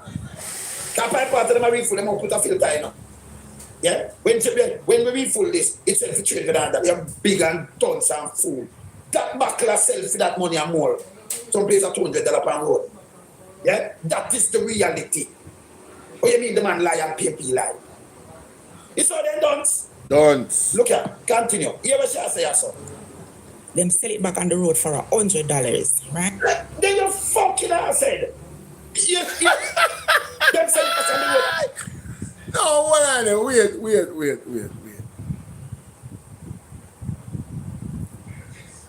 How much people buy cases of water put in them house? Normally when you buy water, you buy it singularly, right? So that means you're going to go to the supermarket and buy a water. Mrs. Buchanan, how are you? You see, someone need to come off the internet in terms of putting out content. This lady just said that when you go to the when you go on the road, it costs $100. That's the point. Idiot. What not going, man? What gigantic waste of time you come do video and approve Mark Golden Point. Talking about PMP, come to the class, come to the front. Come to the front to what? The front at Dunn's class? Hey, you know, I don't know, Mr. We know some does it, you know. I don't know how these people are in his algorithm. You know, so them not find my algorithm? Me not like Dunn's people, you know. Them upsetting. That's why when Andrew wanna start talk foolishness, we don't get mad a while ago. And when I tell lie, me not like liar. Winifred, what's up? I don't like liar, art I love every time. Man, fi stop it, man. You know who me a wait pan to? Outside a melting pot and Misty. Mr. Wayne Lonesome. Reaction. And Isabella got, hey, and Isabella watch right now and take notes and probably put up a video. And Isabella got done him. Hot off of the press I got done him. Talking my TV must have done him right now. Live as we speak right now. Talking my TV I done him. Eh? Man, for going, man. Let's continue. Listen to this. And the road was sell it back on the road for $100, right? Sassy D, thank you for bringing this to me attention. Then you fucking asshead. Oh, sorry if you bad with them people. Them sell it back on the road, and the road most of the water sell Oh piece of my shit. God. See from all sell for she don't. Them sell it back on the road for $100, right? Fucking asshead. Yeah? If it's that cheap, then nobody would sell it for $100. Them that sell it for maybe $70 or $30. Yeah? Why? If it's that cheap, it's there than the liter there than the back of them there than. But she don't say it, you know. Them sell it back on the road. You see much vendor you have on the road as a water, people. Bingo. More water sells single than by the case. And people have money buy water by the case because them have a piece of money. So when Mark Golden was speaking, he was speaking on behalf of the people that can afford a single bottle of water at a time or 2 bottles, not a case. He's talking about those people. And when compared to fuel, 2 bottles of water, we make up a liter. 1 liter of fuel costs more than the 2 bottles of water. That's the truth. The man never tell no lie. And you come out and admit say the truth while saying the man lie. But that is counterproductive. You kill your own argument. You came right round back to what Mark Golden was saying. That, yo, you see when you're not bright and you come on the internet and chat foolishness, is a different level because now you expose yourself to scrutiny. And worse, when I go criticize a man that is giving credible information, you should go away. Just log off. Big up Will Allen. Will Allen would say, just log off. Just log off, kindly. And this has nothing to do with your gender. If I do one man do it, I see him energy. Log off in a Jesus name. Go and read comprehension. Talking about lie. You might have a shop where you buy your water. You might have your house where you buy 2 cases of water and 3 cases of water. How much people can go Price Mart? And that elaborate them and chat saying, how much people can afford to go to Price Mart and just go and carry $200,000 and say, yo, you know, so I go shop and make that money a stretch for you 3-4 months in terms of where you buy a Price Mart and put it in your house. How much people can do that? Alright, 16,000, me and Jay Brian talked about it this morning. $16,000 a month. A week, sorry. How much money that for the year? I could go to it. I could go to it, ladies and gentlemen, because I tell you, say, you know, them not really think, you know. So you have how much weeks? Your times is 16,000 by 4. So you make $64,000 a month. Total. That no include tax being taken out. Zin? Times that by 12. That's $768,000. Alright. I'm gonna put taxes in total at 15%. So we're gonna divide this by 100 to get 1% of that money. Times it by 15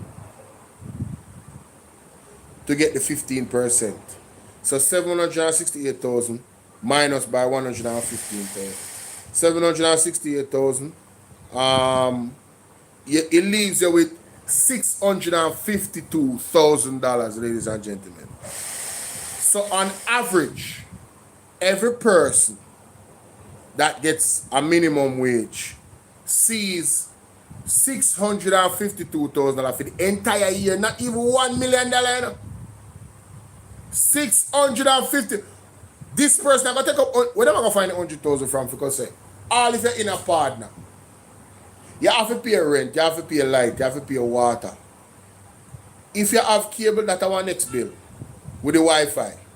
If you don't have Wi-Fi, you have to buy credit and put on your service. I still one bill that same way.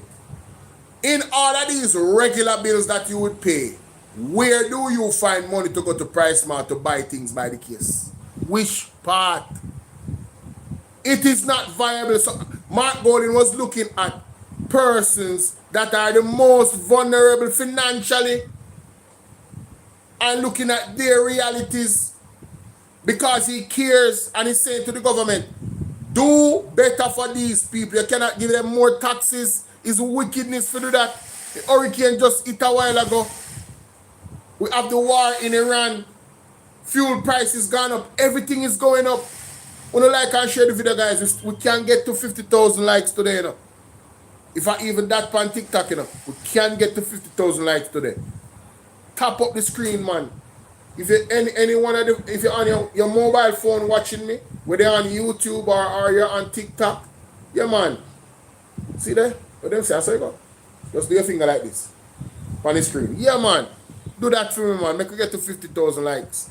You understand? And share the video as well. Oh my God. Me I go move on from this lady and her water business. That's a real madness here, man. You have to pay a bus fare if you go work. If you don't walk, go work. You have to buy lunch every day. Oh God, Jamaica. The money can't reach. The money cannot reach. Can't reach. Andrew Holness is making that money where people are making a year in a 1 week. And he's talking about Mark Golding money. Well, Mark Golding never take. Mark Golding funds because you cannot give back the money to the government. And he was never the prime minister too.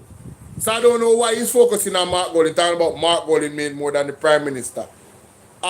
What's the point? You just take all your money. So him really not make more than you. He coming to Parliament today and talk about Mark Golding make more than him in the last year. No, man, I'm talking about his salary for the government. When you break down Andrew Holness' salary, he make like $600,000 a week. The same amount where the man they make in a 1 year. We have minimum wage. How is he improving the lives of those people? Andrew Holness seem to, one, he can't explain him well. And then he doesn't transcend his skills of his wealth creation for himself to the wealth creation and growth of the economy of Jamaica. So something is totally off, and this point was made by Damian Crawford in an interview expertly. The man say, yo,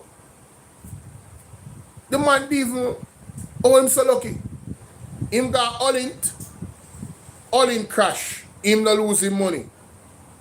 Him man say, man clairvoyant, him over man clairvoyant. Right? Andrew Holness over man clairvoyant because, or him clairvoyant because, all him knows him just take out the money out of SSL before it crash. Oh, that just coincidentally happened. Hungry man. Oh, that just coincidentally happened, sure. in Sassy, this man is, cash plus. Every single Ponzi scheme Andrew Holness was a part of it. He invested in it and he benefited from it. When nobody else benefited, he definitely benefited. Release the Crow report. Release all the reports. We need to know what happened at SSL. We need to know what happened with the people and money in a where FinSac was the solution because of the things that the JLP MP them did with all of the banks them where they open and I give unsecured loans. Edward Siaga forget say him did owe $30 million from bank US. I have the article on my thing right here. I found the article. Let me go through it. Let me read one little portion for you. Because we not ramp with them, you know. Wait there. The Observer article. Audits, no, that's not the one. The one with Siaga. I think I that one. Yes, Siaga to pay up GCT. The Privy Council, this was July 30th, 2003. The Privy Council and the Observer. The Privy Council yesterday ruled against Edward Siaga, holding that his firm, Town and Country Resorts, was responsible for the nearly 150 million unpaid GCT and penalties owed by Urchin Gardens, the Hillside Hotel it operated in Ocherius. 150 million. 150 million Jamaica. Right? That's one of the things them where Edward Siaga name pop up in. See?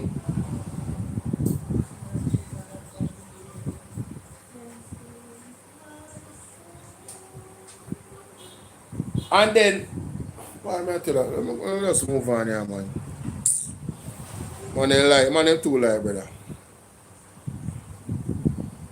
Man, them too lie. Let me go to Mark Golden here, sir.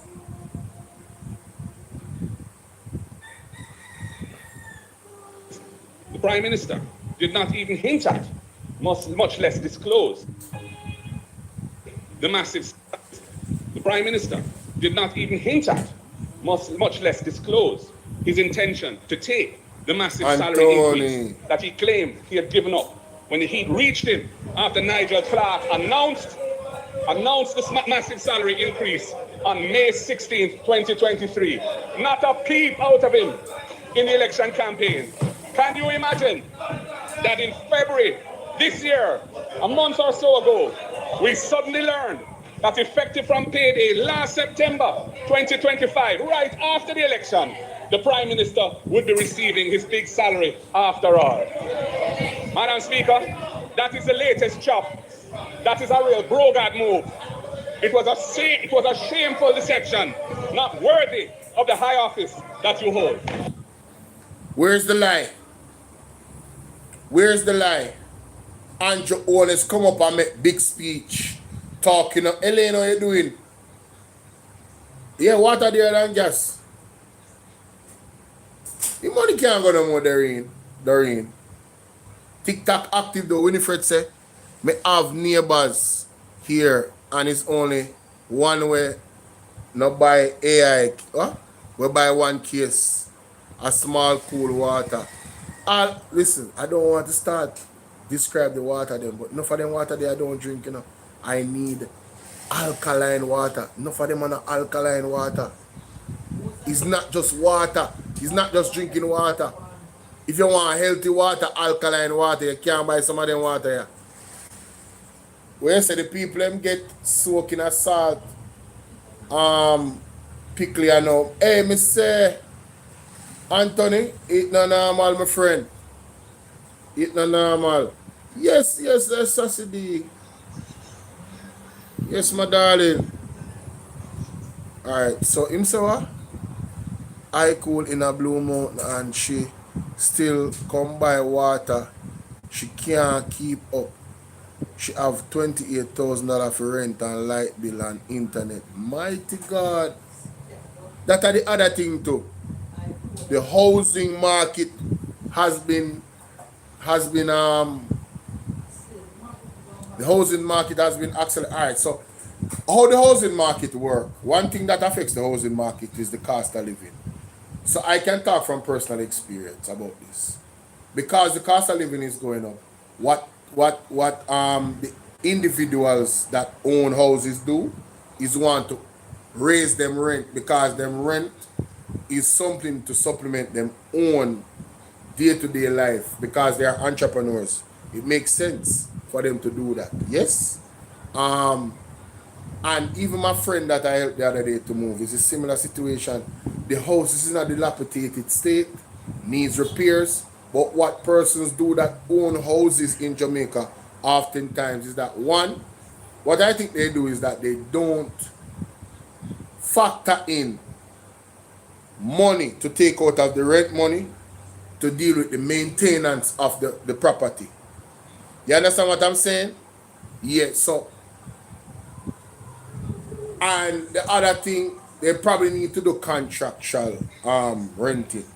So, all right, now rent over 2 years, and we'll see where we're at. And after the contract done, some people do that, some people don't. So the renting market, the people them that own houses, they do not consider money out of the rent. It's like you buy a car and you don't carry it to the mechanic and you drive it every day and you expect one day say the transmission not gonna go out. You don't expect one day say it a go overheat. You don't expect one day say it now go burn fuel as good as it could because you know clean out the oil something. You know check the oil like you know realign the wheel and change the tire them and expect the tire them to just run forever. That's what a lot of homeowners do that rent houses. So you as a tenant now is there, you get the house from a pop down level because they never did do no real work that was needed to on the house to bring up back the value of the house in terms of the rent that they're asking for. And then price go up, inflation go up and cost of living go up. So they decide they want to raise the rent on you while you're in the house. They think they can't work. No sanky no sing so. No sanky no sing so. So what them do now is them tell us that they want if you left them place because they want to get better money for them thing. So because of the cost of living, my point is this. The housing market has ballooned in terms of rent. Rent high almost everywhere Jamaica. Some places more than some and tell me where I told a lie. Me say rent high almost everywhere. So $16,000 a month. $16,000 a month can't do nothing. Me say PMP them are robot and Jonas over there for the PBC live. And guess what? Nobody.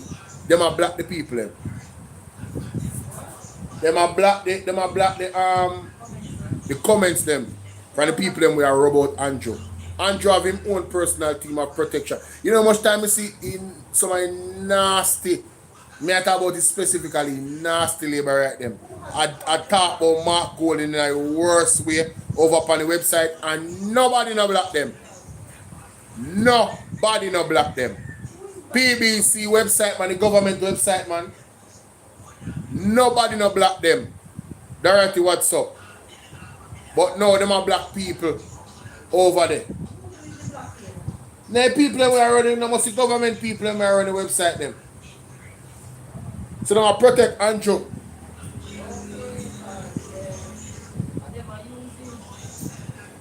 Jamaica. You know say me now go stay for all of the budget speech. If Andrew pass 6 o'clock, I'm out. If Andrew Holness pass 6 o'clock in a budget speech, I am out. Me nah stay 1 4 hours with Andrew like the last time. You know what's mad? Mister. You know what? All them there, you know, like if they are talking about road and Hurricane Melissa and Black River, all this in there. Eh? So hold on there. You subscribe to them? But hold on there. You're not easy, Sassy. You really subscribe to them? You don't subscribe to them. You just type in their name and look for their content. Because they're easy to remember PBC and JIS. I know the government website there. Yeah, I know. I now play them again. I am officially done. I just said I listen me look at something like that. So, but when I say I go through 1 year and I come through 1 year and I go through next. Him just attack gibberish at this point. I'm talk about strategy and that. Anyway, let me go to the next clip. So at this point, Andrew, this is how about Andrew Jamaica. The bro got chopped. The bro got moved. Did not even hint at, much less disclose, his intention to take the massive salary increase that he claimed he had given up when the heat reached him after Nigel Clark announced the massive salary increase on May 16th, 2023. Not a peep out of him. Not a peep. In the election. Oh, what call me now? Oh, Sassy. Talk to me, darling. Hello? Hello. Hey. You know, I'm not sure if I subscribe to them. I saw them in my feed, and I pressed that, the 3-button thing, and I said not interested. But I saw them pop up like I did subscribe to them at some point. But that's why I'm saying I'm going to unsubscribe. So I'm not sure, but I'm going to pull it up and double check. No, man. Listen. YouTube has videos that they put in the algorithm based off what you watch in terms of the videos you watch and the wording. Right. So it has to do with politics. So they say, oh, you listen to Jamaica politics, so they would recommend the official Jamaican website that deals with the politics directly. That's normal, you know, in terms of how the algorithm works. But anything see green or hear that sounds like it's defending that side of the world, I just blank it. I don't want no connection with them. I don't want to hear nothing about them. I mean, if it wasn't for you guys that I followed talking about them, I would not hear anything. That's why my sister cussed me and said, oh, you don't listen to nothing labor rights, but yet still you have all this to say. And yeah, I do. So what? Yeah. Why? Listen, you see, when persons' credibility is diminished, you have to take a responsible decision.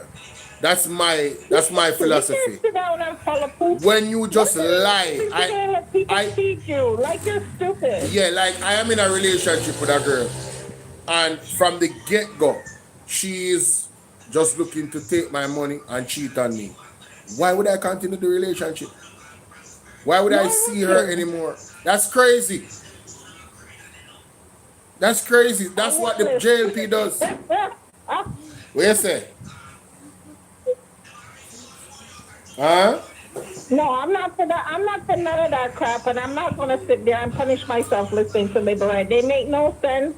They can at no time convince me to follow them or support them because it's pure nonsense.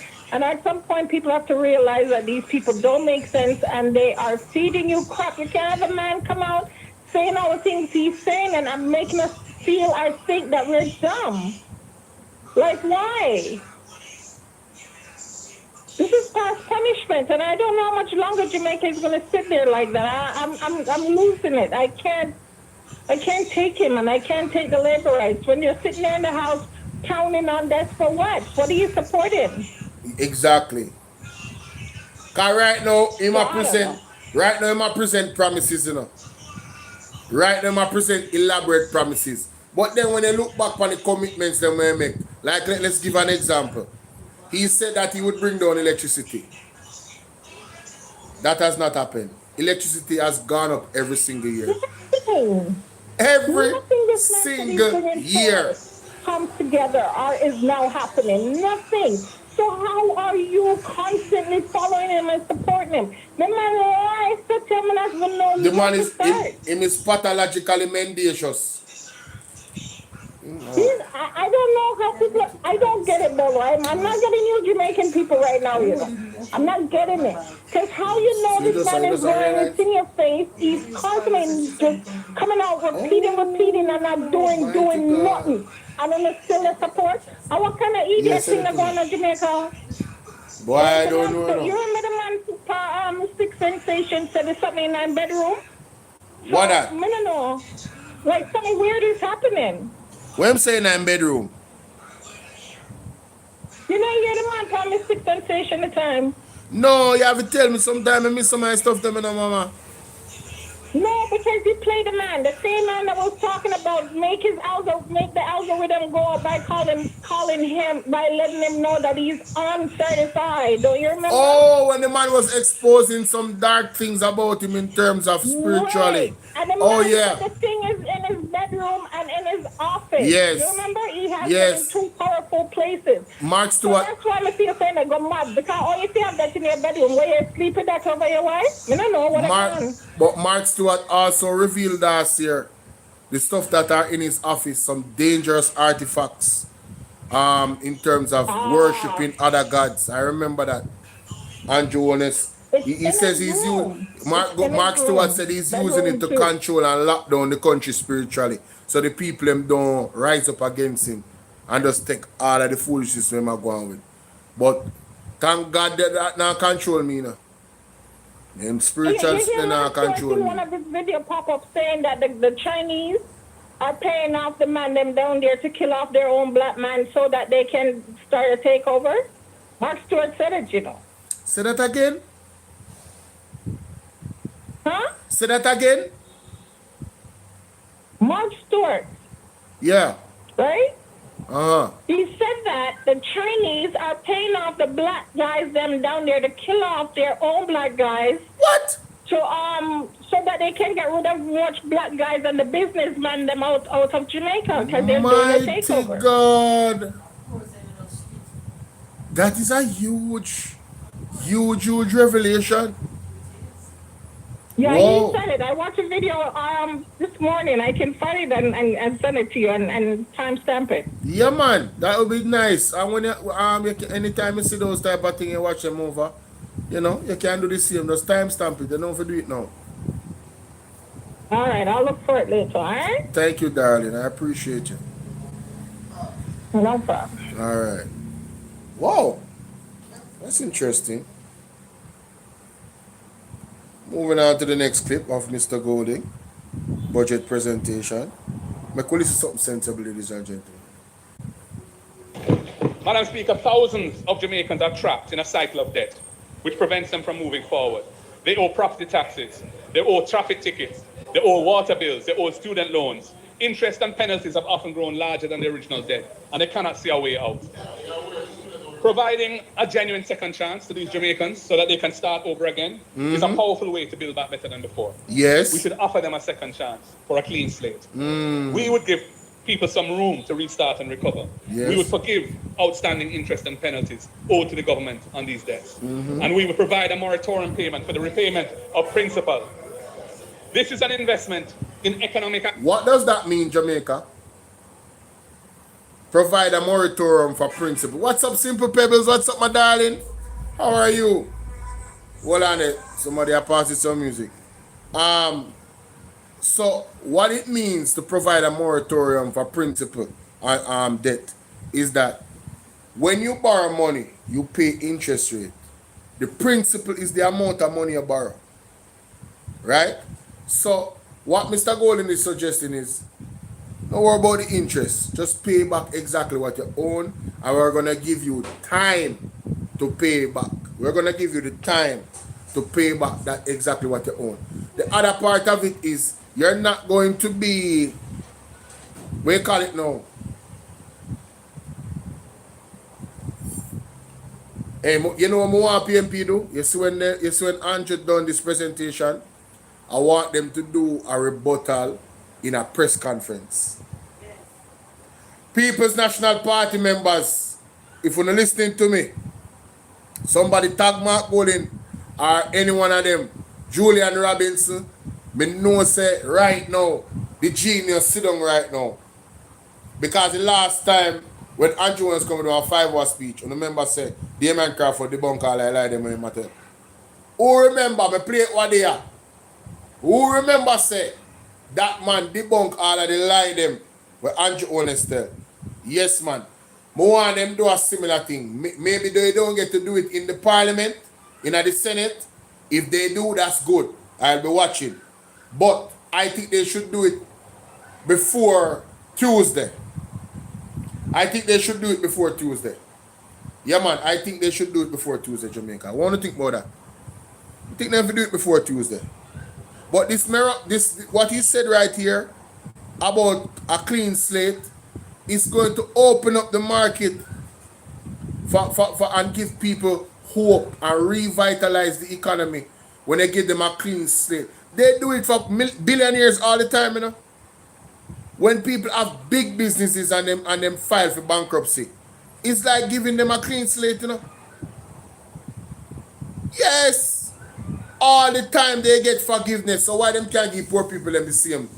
Remember, Mark Golding is a businessman, you know, so he understands how business works. So because he cares for the people now, he's using that particular humaneness about him, right, to give the smaller man similar opportunities as big corporations would get. You know much time government right have big corporation debt because they might create job on them something there and they want them businesses to stay afloat. Listen, man, what do you think them do for the Chinese them? Talking about the Chinese them. The Chinese them get certain concessions because they might bring in business in Jamaica. So why is it that the government of Jamaica cannot do it as well for the regular man? Why is it they can't do that?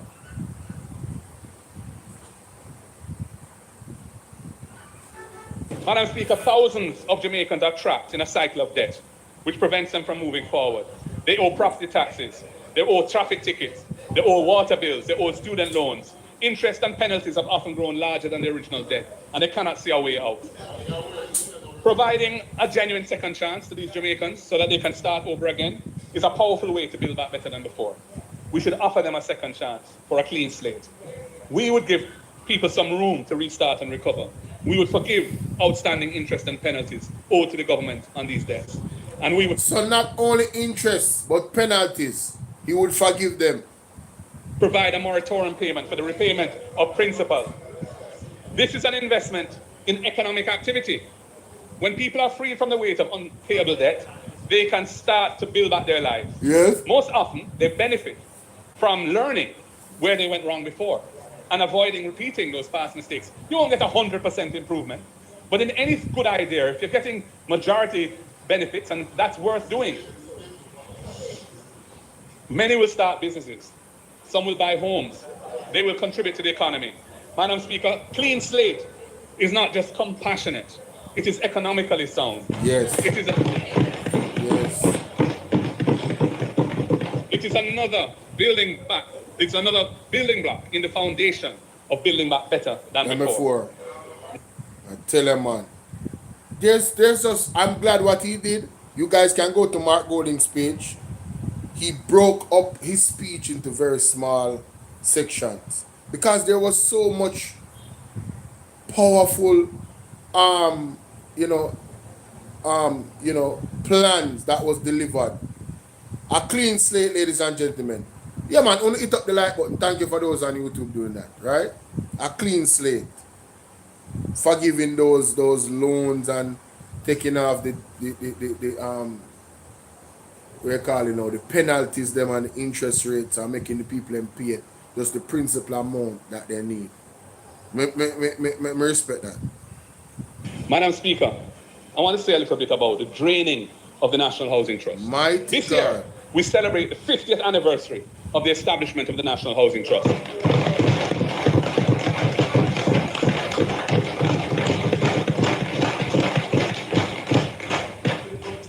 It was and is a transformational institutional innovation of the late great Prime Minister Michael Joshua Mann.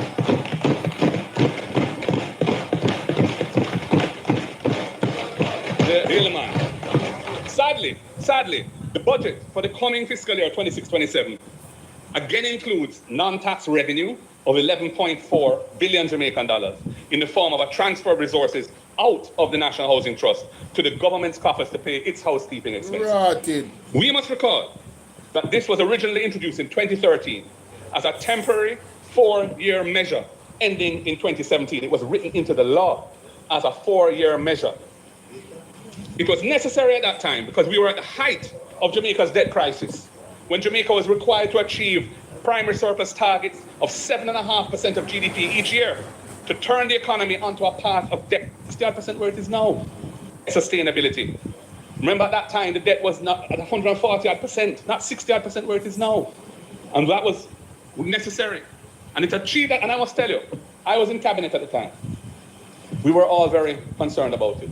Listen. An international accounting firm, independent firm, confirmed to us in writing at the time that the removal of the 11.4 billion per year for 4 years would not undermine the operating performance of the National Housing Trust because of the surpluses it had and the pace at which it was rolling out investment. That is the only basis upon which we were prepared to move with it. 4 years and 4 years only. Jamaica, when you hear that? An independent international firm confirmed to them in writing that taking out that $11.4 billion for 4 years would not jeopardize the mission. I'm going to play it again. Would not jeopardize the mission of the NHT and its purpose. I'm going to play it again to show you how measured the People's National Party was. They really did not want to go there with to take out the $11.4 billion because they know it's a Michael Manley thing that. So they did the research, they did the responsible thing. You understand? This is a budget speech. Sustainability. Remember at that time, the debt was not at 140 odd percent, not 60 odd percent where it is now. And that was necessary. And it achieved that, and I must tell you, I was in cabinet at the time. We were all very concerned about it. An international accounting firm, independent firm, confirmed to us in writing at the time that the removal of the 11.4 billion per year for 4 years would not undermine the operating performance of the National Housing Trust because of the surpluses it had and the pace at which it was rolling out investment. That is the only basis upon which we were prepared to move with it. 4 years.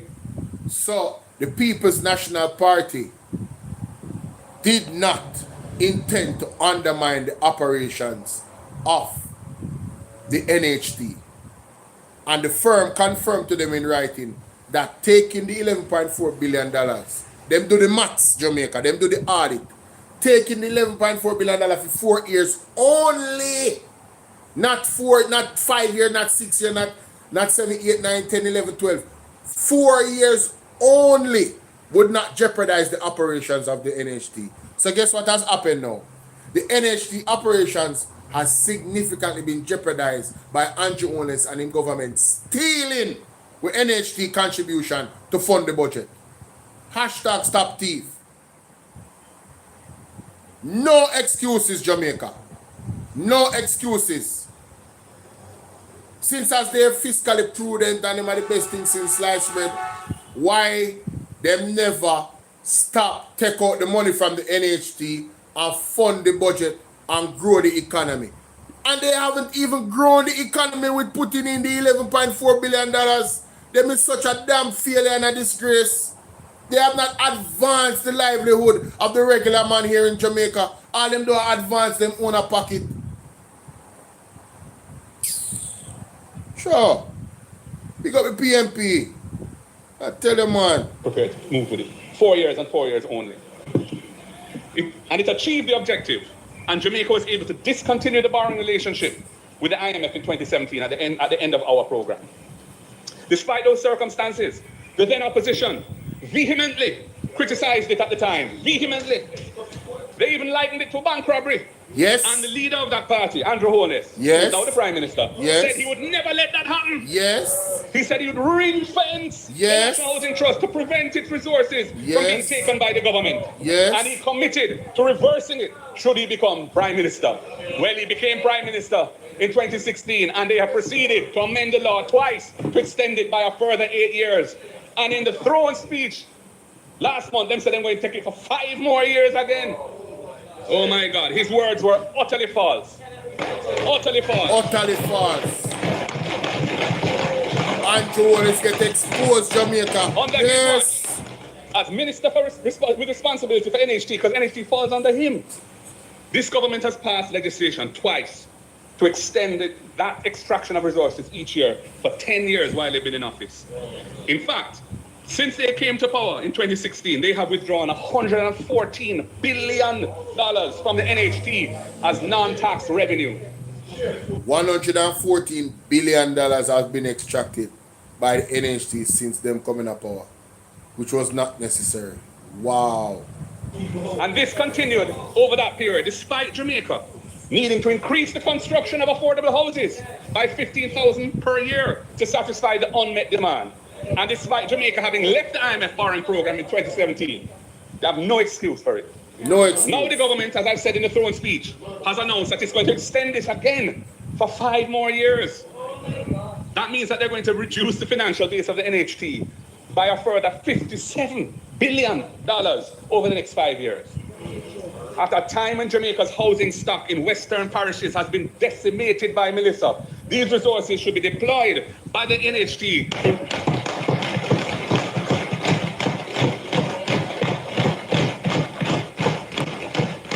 It should be used to rebuild resilient homes for the many thousands of households who have suffered varying degrees of damage to the houses. Many of them are NHT subscribers. This is not the time to be drawing the money out of NHT to balance the government's fiscal accounts. With a mere $30 billion, less than 1% of GDP allocated in the budget towards Melissa recovery expenditure in the coming fiscal year, the NHT should be empowered and mandated to play a much greater part in restoring resilient shelter. One Marky G, man, tell them, man. FinSac. We are going through them, Jamaica. FinSac. Instead, what do I hear? I hear the Prime Minister retreating 30 years into his spin on FinSac. He will no doubt to seek to revise history to suit his desired narrative. That is a refuge of someone who has run out of ideas. Run out. Tell them, MAGNITSKY, run out. And Madam Speaker, he should have delivered the report that his government wasted over $150 million on and never delivered about that story of FinSac. That report has never been delivered. Madam Speaker, the Prime Minister's narrative cannot help Jamaica move forward in this perilous time. Release the report. Release the report. Mr. Sorry, so they never put the part where and say release the report. They only put 48 seconds to that. Release the report. Bag of chatting. Release the report and make we debate it. Release it. Madam Speaker, looking at the health sector, Jamaica's hospitals in the public health system are in a shockingly bad state.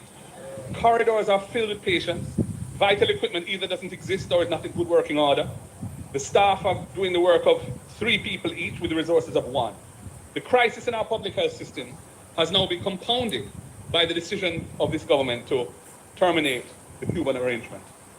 For the past century, half a century, healthcare workers from Cuba have served side by side with our own professionals in our hospitals, in our clinics, under a bilateral agreement that facilitated cooperation, and that has stood the test. That bilateral agreement has been continued on under governments on both sides. At the time when our emergency departments are overflowing, when our operating theaters sit idle for lack of staff or bits of equipment that aren't working, when our nurses are immigrating in such high numbers, this government has chosen to send home a couple of hundred Cuban doctors and nurses who are on the ground, working in public health facilities and serving our people. That is not building better than before, unless you have something in place to replace it, which you don't. So I say, why not roll out a national health insurance scheme, beginning with full coverage for our most vulnerable? Children from birth to 18 years, seniors 65 years and older, and persons with disabilities. Start with them.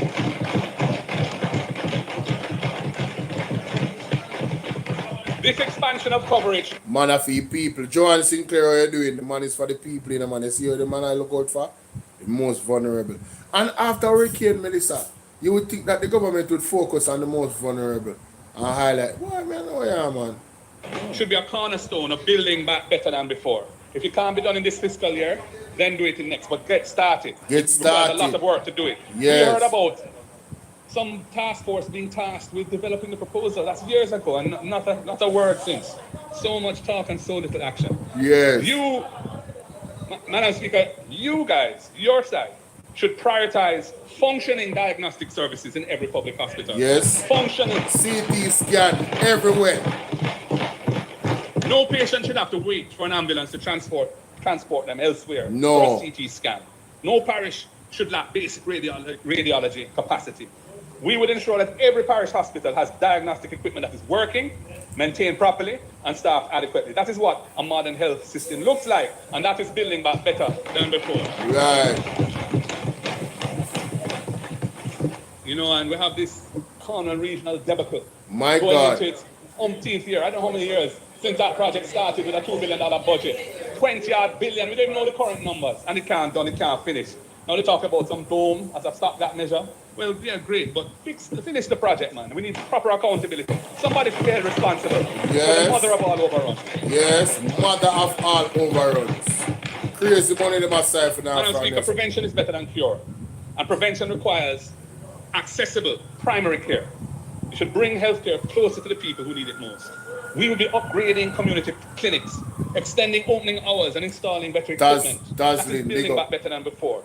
You need to restore morale in the health service by restoring respect for those who deliver the service. You should be compensating healthcare workers fairly and providing them with housing support through the National Housing Trust and ensuring that they have the tools that they need to do the job. A stronger, more resilient health system requires stronger, better supported workforce. That is building back better than before. Too many of our people are leaving our shores in healthcare and education, all the professions, because they're not being adequately looked at. And it just needs a proper retention plan with some creative thinking. We have come up with that. We've given them a load of ideas as to how to do that. No, they don't do anything. Just talk. Just talk. Just talk.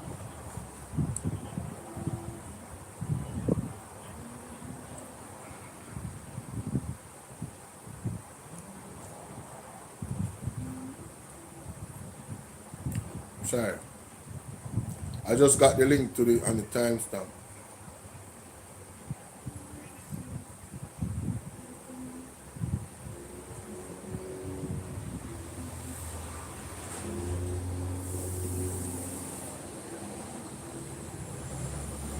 Why is this? Slow up my thing, man. There we go. Oh, 134.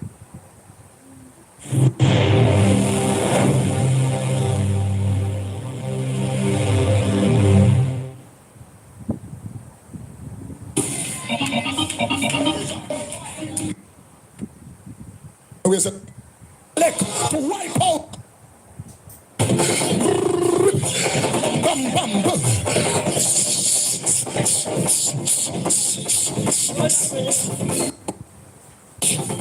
Look you. Hey, hey, hey, hey. Come and break shot. Oh, somebody. Like me.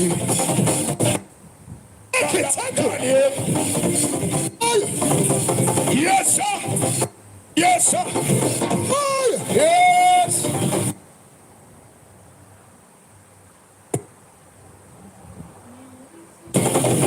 I know it.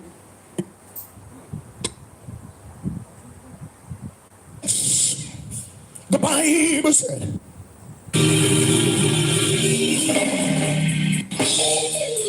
know the power of the living God. If it wasn't for God, I wouldn't be here. We would not be here.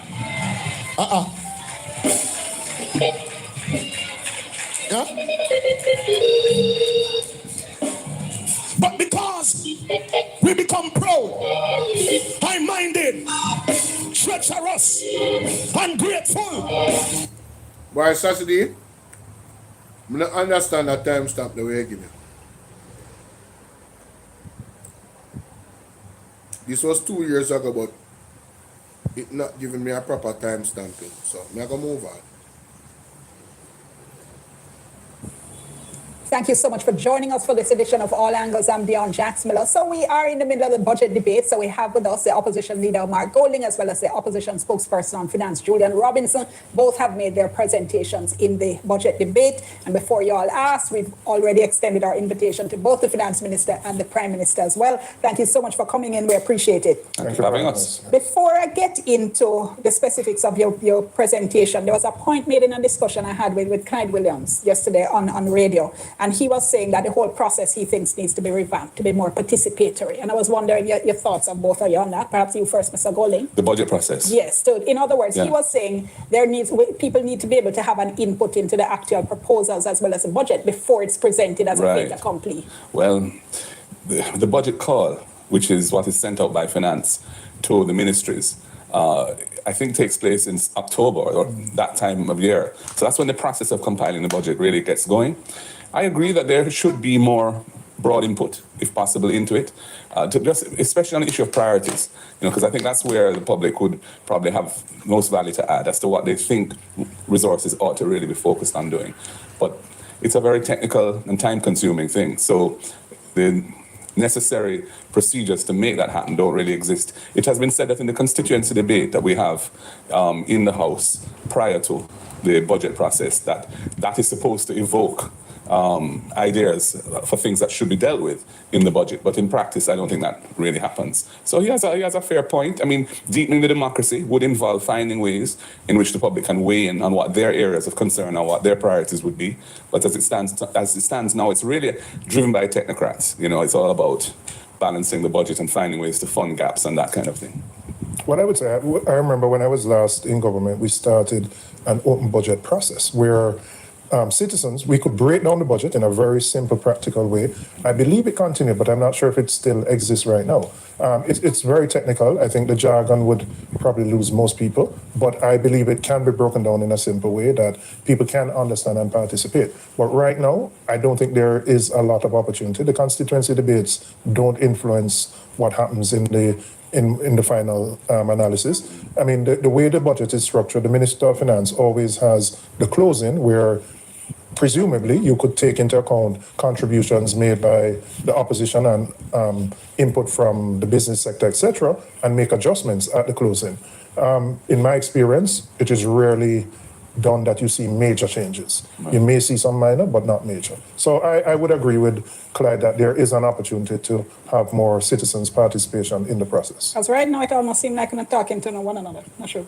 Well, we know, well, DIONNE, I would say we try to reflect the realities of what's happening in the country. I mean, yeah, there's a very technical side of it, but, certainly coming out of the hurricane, our presentations were very focused on addressing the needs of the people who 4 or 5 months later have no roof, sleeping in car, they have lost their businesses. So, we certainly brought that to the table in the recommendations that we made.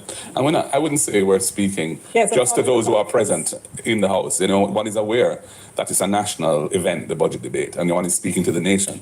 So, in casting your thoughts and in deciding what you're going to say and so on, I think you're mindful of what this mood of the public is, what the needs are out there that you've come across and you've become aware of, and you try and reflect that as best you can. All right, so we're going to go to a break. When we come back now, we start talking about some Nice. I agree with the gentleman. And, Mark Golding spoke about deepening the democracy. He's always welcome. He listens to the people, You remember when Andrew Holness was very, I think it was after Hurricane Melissa, when Mr. Mark Golding and his government suggested that, you should get a, I want to find it. Jamaica, bear with me. I'm going to find it. I'm going to find it. Because I don't want to misquote the suggestions of the People's National Party and Mark Golding.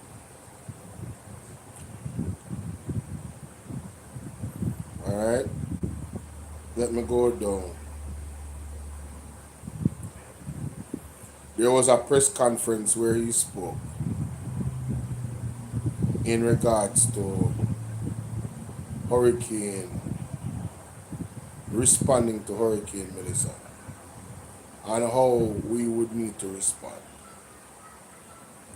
I understand? I guess I have to go to the PNP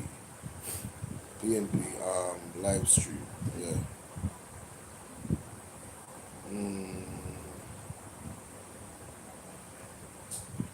Videos.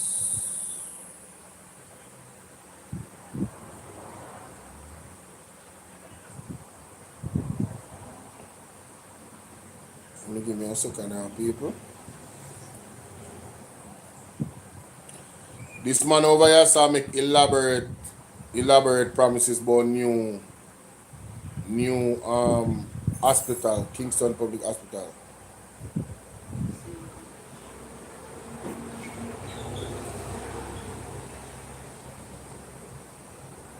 Where's the lives?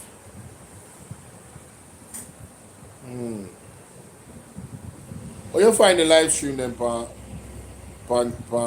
this up, man. You just have to scroll through the reel then. Them do a live, man. What am I supposed to find it on them? Oh. Yeah, I'm supposed to find it on their YouTube.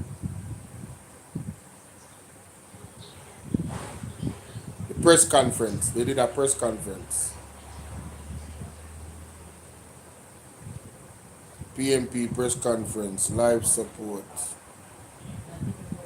PMP press conference. Hurricane Melissa. See that?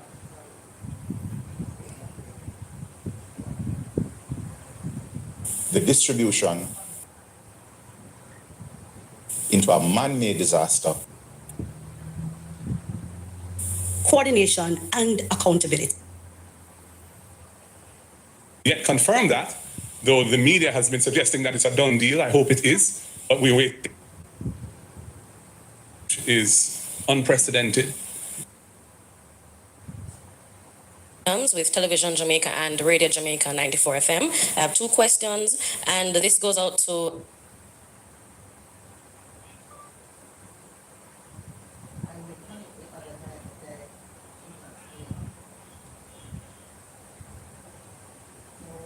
of Jamaicans who are suffering at the profound heart. Over Trelawney, because the information that we're receiving from our representatives is too much not to share with Jamaica. We will speak again when you can ask us questions at the end of the presentation. But for now, please welcome Mark Golding, the leader of the opposition.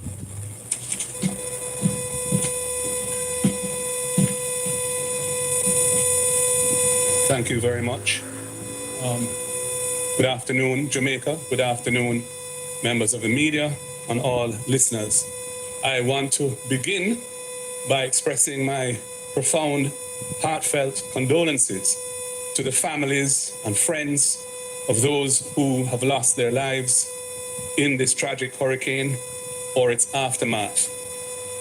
Our sympathies also extend very profoundly to those thousands, tens of thousands, perhaps hundreds of thousands of Jamaicans who are suffering at this time from the impact, the calamitous impact that this hurricane has had. And we are aware, of course, that there are levels of destruction. There's a large ground zero, as it's called, which is really the areas of Jamaica that were in the swathe of the hurricane when the eye hit in eastern Westmoreland, stretching into St. Elizabeth, stretching into the more westerly parts of Westmoreland as well, and then moving north into South St. James, parts of Hanover, and of course, Trelawney and even St. Anne. The rest of Jamaica has also suffered damage, some of it before the hit of the hurricane. And so we can't leave them out because there are communities all over the island where people are in a very difficult situation, whether it be due to no access with roads being blocked or breakaways, landslides and so on. Our hearts go out to all who are in this dire predicament now. Now, I would say that this hurricane and its aftermath represent an existential threat to our society as we know it. People in life-threatening situations of isolation and deprivation mean that unless relief can reach them promptly and unless the necessary assistance can be found and distributed in an equitable and transparent manner to help them rebuild their lives, Jamaica is going to be facing very difficult times. And I think that point is not lost on anyone who is familiar with what is going on as I speak. In this context, we all need to pull together in unity to get Jamaica through this terrible disaster. This is a time to join hands and hearts, not just in words, but in deeds, so that the whole nation can feel part of responding positively to this devastating situation and the solutions that will help us to pull ourselves out of it. The opposition must not at this time be seeking to score political points as a political competitor of the government. This is not the time for the opposition to adopt that posture. And we are indeed trying our very best to operate in the spirit of that. On the other hand, we must point out where there are areas of need and what we see as the priorities in relation to those needs, where we see weaknesses in the response mechanisms that need strengthening or correcting. And we must provide, where we can, constructive, well-intentioned suggestions to help navigate the country through this disaster. We must also demand transparency and fairness in the distribution of all relief. Listen. The relief must get to those who need it, prioritizing those who need it most, whether they be of whatever political color or whatever demographic group they may belong to. They're all Jamaicans, and they are to be treated equally in this time without any form of discrimination or tribal politics coming into it. And we want to stand for that. There can be no place for partisanship or profiteering by political insiders or others Scammers. connected to them Yes. at a time like this. Yes. It requires good governance, inclusive governance, authentic communication, and everyone working together. Before I continue, my side on TikTok, let us get to the 50,000 likes for the first time. See there? Come through for me, guys. Don't work with me. So let's do this. Same thing for YouTube. Yeah, man. Right there, sir. Big up me gift to them, but my side, we can do it. For the first time, we want to get 50,000 likes. We can do it, man. We can do it. Let's go. Let's go. Back to Marky G. I now move to some of the things that I wish to propose. Yes. In this regard. Yes. I have proposed to the Prime Minister Hold on. from last... Let me pause, because I want to record that, you know. I want to record this, because I want to remind people. When it comes to the failure of the Jamaica Labour Party in how they responded to Hurricane Melissa, listen to the suggestions that was made by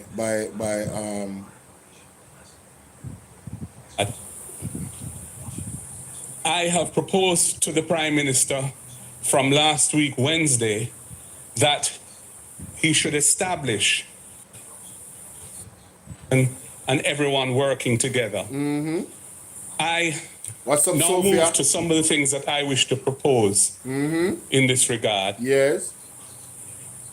I have proposed to the Prime Minister from last week, Wednesday, that he should establish a broad-based task force to be given the responsibility of governance oversight over the relief effort, the relief coming in, and the relief, how it is dealt with, how it is distributed.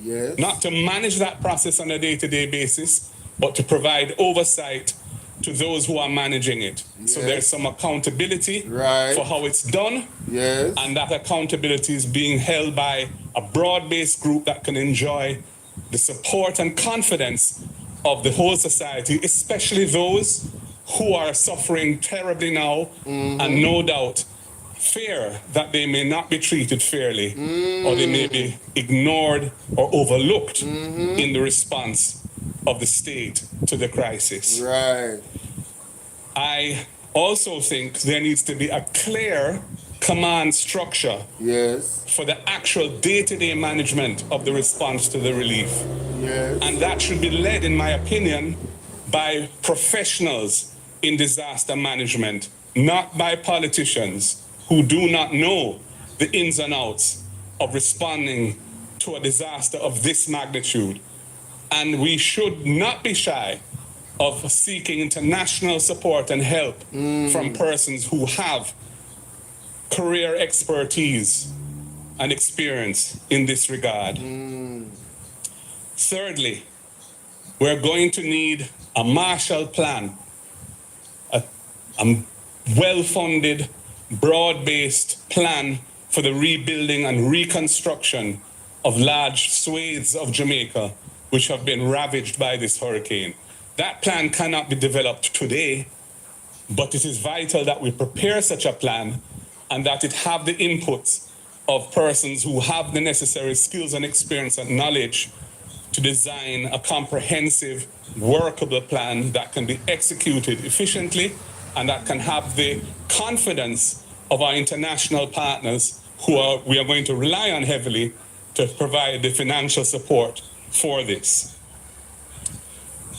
And in terms of more specific recommendations now, I have asked the Prime Minister to make an additional allocation of resources to members of Parliament so that they can mobilize communities and contractors to help with the cleaning up of communities that are currently in a state of devastation.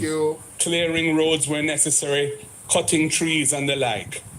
Until that allocation is made, members of Parliament are unable to respond to the needs of the people unless they happen to have some personal resources or access to dealing with it outside of the public system, and many do not have that.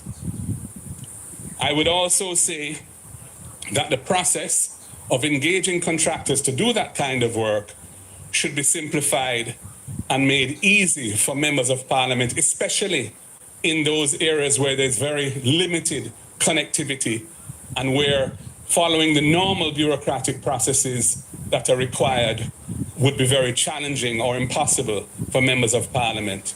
If contractors have a TRN, whatever the allocation is, there should be invoices, and those invoices can be submitted, but the work should be able to begin. Secondly, we note and agree with the... Hey, salute to Blessed Child becoming a title gifter for the first time. Hey, everybody, this is the opportunity. No, there's no better time than now to become a title gifter for the first time, guys, all right? Decision to suspend the imposition of import duties and import GCT on disaster relief items coming into Jamaica. However, we believe that the period for which this has been announced is too short, because the time it takes to mobilize funding and make the necessary procurement abroad, the logistics, etc., of getting it shipped to points on land where they can then be shipped or flown to Jamaica takes some time. And to have it cut off by the end of this month is too short. And it's also not clear from the announcement that was made whether goods in transit to Jamaica will get the benefit, even if they haven't landed here at the time of the expiry of the window. I'm suggesting that we recast that window in a way which is more realistic, given the situation that we face.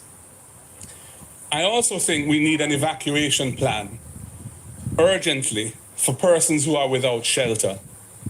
That needs to be well thought through so that persons can be moved to places of safety where whatever form of accommodation can be erected to support them, whether it be tents or something else that can be put in place, and they can have access to the basic means of survival in an organized way. And that is necessary because right now we have people, many Jamaicans who are exposed to the elements, including babies, including children, including the elderly, including persons with disabilities, and they need to be moved to accommodation which protects them from the ravages of the elements going forward.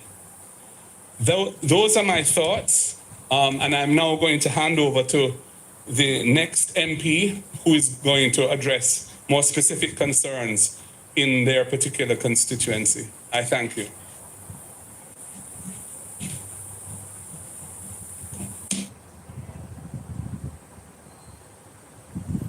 Jamaica, only know say Holness still attack Michael Manley.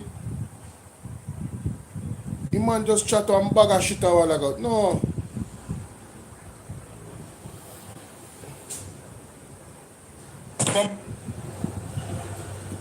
First experiencing, you get a fuller experience. Michael Manley.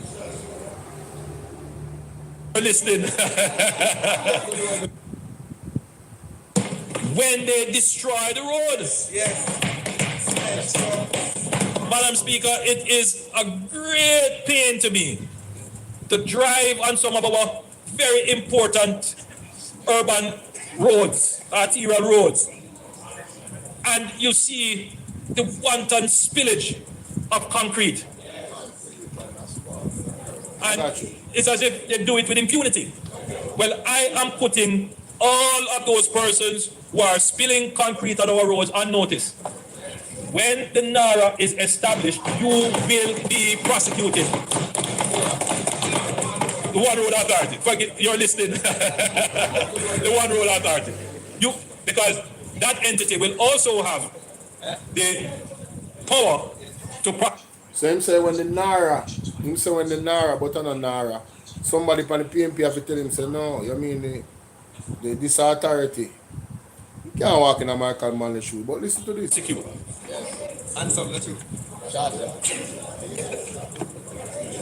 Madam Speaker, I want to turn very quickly to housing. Yeah. This year, the National Housing Trust marked its 50th anniversary.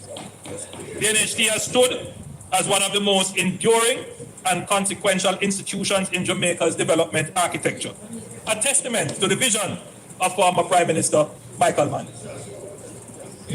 Hail the man.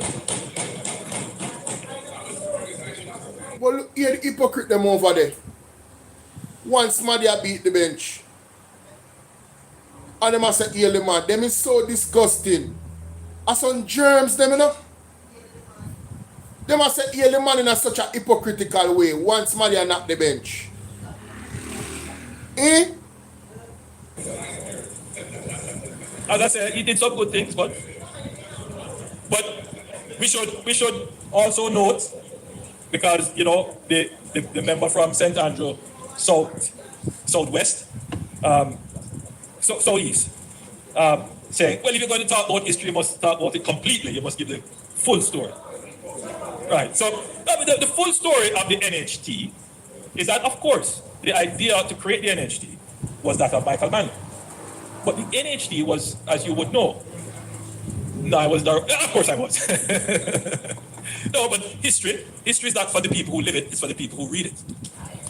What kind of foolishness Andrew attack? That's like saying, not because you're born in Jamaica, that means you're a Jamaican. A bare foolishness in chatting. History is not for the people who live it. The persons that experience it is the one that have. They are the foundation of history, so you can't trick them. You can't spin it in a book and a narrative. You're talking about histories for those who read it. You see, this is a narrative of a liar, you know. So I reshape narrative and history, you know. So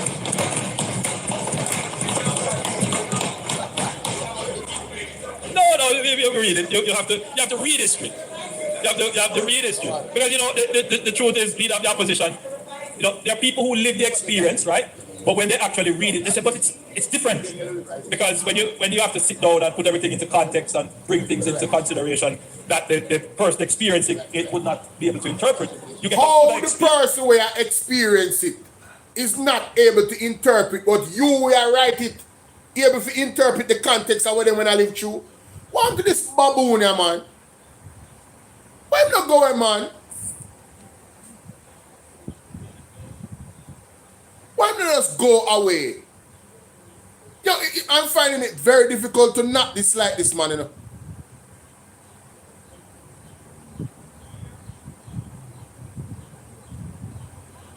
I'm finding it very difficult not to hate Andrew Holness, I should say. I'm very close to hating Andrew Holness. I get on my nerves now, man. When you're reading the analytic of the event. But Madam Speaker, reading the analytic of the event. So how the analytic of the event for outweigh the person who actually went through the event. You have to hear their experience to know what the hell happened. Unless you have one camera upon them when they get the experience, you have to go through for them eyes, for them experiences when they describe to you.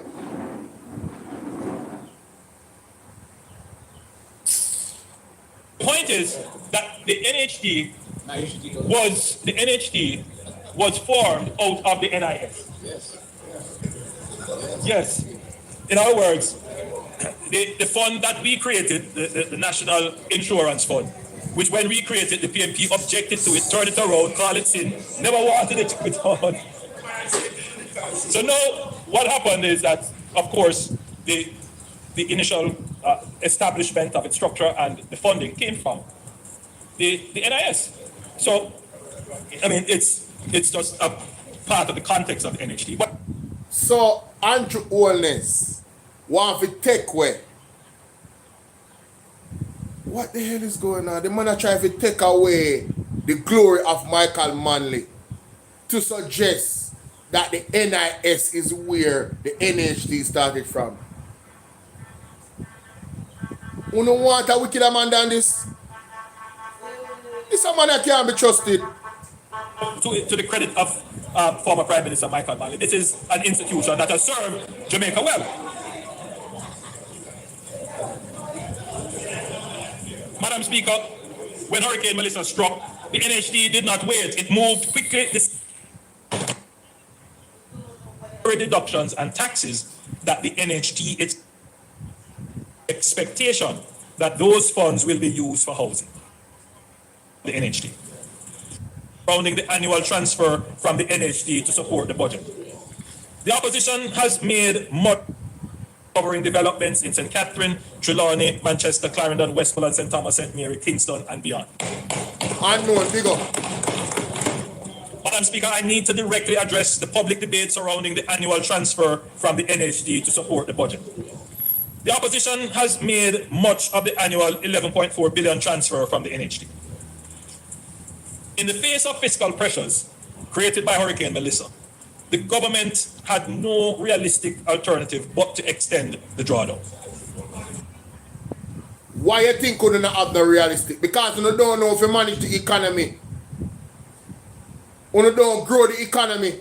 That's why you never did have no choice. That's the point. You guys have mismanaged the economy, selling out future assets. A be a stutter, you must stutter. You not ready. Were the drawdown to be discontinued, the 11.4 billion would have to be found elsewhere, resulting in additional taxes beyond those announced. So Andrew Holness just admitted that his government have no ideas. According to him, the 11.4 billion, if not taken from the NHT, would mean additional taxes for the people. Didn't he listen to Julian Robinson's speech, budget debate, about how to get money elsewhere? Wow. Fully acknowledge that the Jamaican workers contribute to the NHT with the expectation that those funds will be used for housing. That expectation is legitimate and the government takes it seriously. But we have... Brother, you can't tell me say you take it seriously and I take out the people their money so much years now. And every year hurricane come. You guys have been feeding off the NHT after the 4 years then when it's supposed to end. You are a flip-flopper and you can't use Hurricane Melissa for the extraction of the NHT. You are lazy. Your government is lazy, incompetent, and prideful. The PMP are going to the solution them and you don't want to take them. You stay wrong and strong. To be clear on what the real challenges are and how to solve them. First, let me give some deeper insight into the $11.4 billion. $11.4 billion is the gross amount that the NHT transfers to the government, gross. This is net off against the statutory deductions and taxes that the NHT itself is obliged to pay to the government. Technically, therefore, the government gets approximately $7 to $7.5 billion net from the NHT. I think that is a very important contextual element of the problem. So hold on there. So now, him a come talk about contextual. So him never know the contextualness of it. When he wanna talk about say the PMP are rob. When him do it, it's contextual. But when the PMP a take the money because of what the JLP do years before for mash up the economy, it's not contextual. It never was doing something temporarily. You are doing it permanently now. And telling us about it contextual. Hey, let me tell you something. Father God, I couldn't have done it. I couldn't have been you. Because if I was God and I heard this in heaven from Andrew Holness just lying, would I just give him one nice hard joke feeling in him blouse and skirt heart. Just one sharp joke. Shook him from upper heaven and feel stop tell lie. If me when I got that, I would have joke him with that. Like, you know, that feel like one nigga. Dude, yes, man. Him too much now, man. Him too much now, man. Him too much now. Him too much now. Where you say? The Sassy say would I give him a lightning bolt? No, lightning bolt would have kill him. Me not try to kill him. But would I make one smash? They know that sharp feeling. So rethink when I say what time out. Yes, man. One sharp joke. Yeah, brother, you man just stop it, brother. No, every year. Every year. Every year. So, because sometimes we run with the headlines, but we... Then Andrew, no you dirty Andrew run with headline at all about say people are robbed. PMP are robbed the people them. It's like sticking up a bank. Now you said that at your headline. So what you're talking about run with headline? Like nobody a tell lie upon you. We can play the tape, we have it over and over, you're not going anywhere. You made a commitment. You're not a man of your word. You don't have no integrity. You're a flip-flopper. And that is just the truth. And no matter what you say, that not change. Unu type Mr. Flip-flopper in the comment section. Unu type Mr. Flip-flopper in the comment section, Jamaica. In my life, body no Dolores. Mighty God.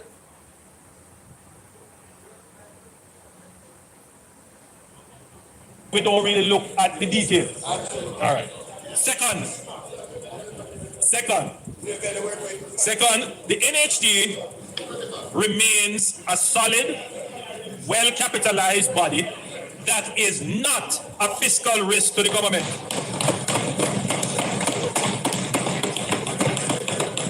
The NHD... What does that even mean? The NHD is not a fiscal risk to the government. Who made that argument that was a fiscal risk? What is he talking about? Him just a talk. Who made the point that the NHT is a fiscal risk to the government? Mr. Uncertified Flip-flopper. You know, and that's what I'm going to use every single time when I put out an actual video with him about him.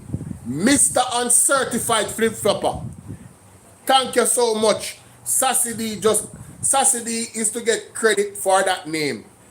Ladies and gentlemen, anytime you see Andrew Holness in a real life, Mr. Uncertified Flip-flopper. Yeah, man. Shout it out loud. Anywhere we'll see him. Because that's exactly what he is. Mr. Uncertified Flip-flopper.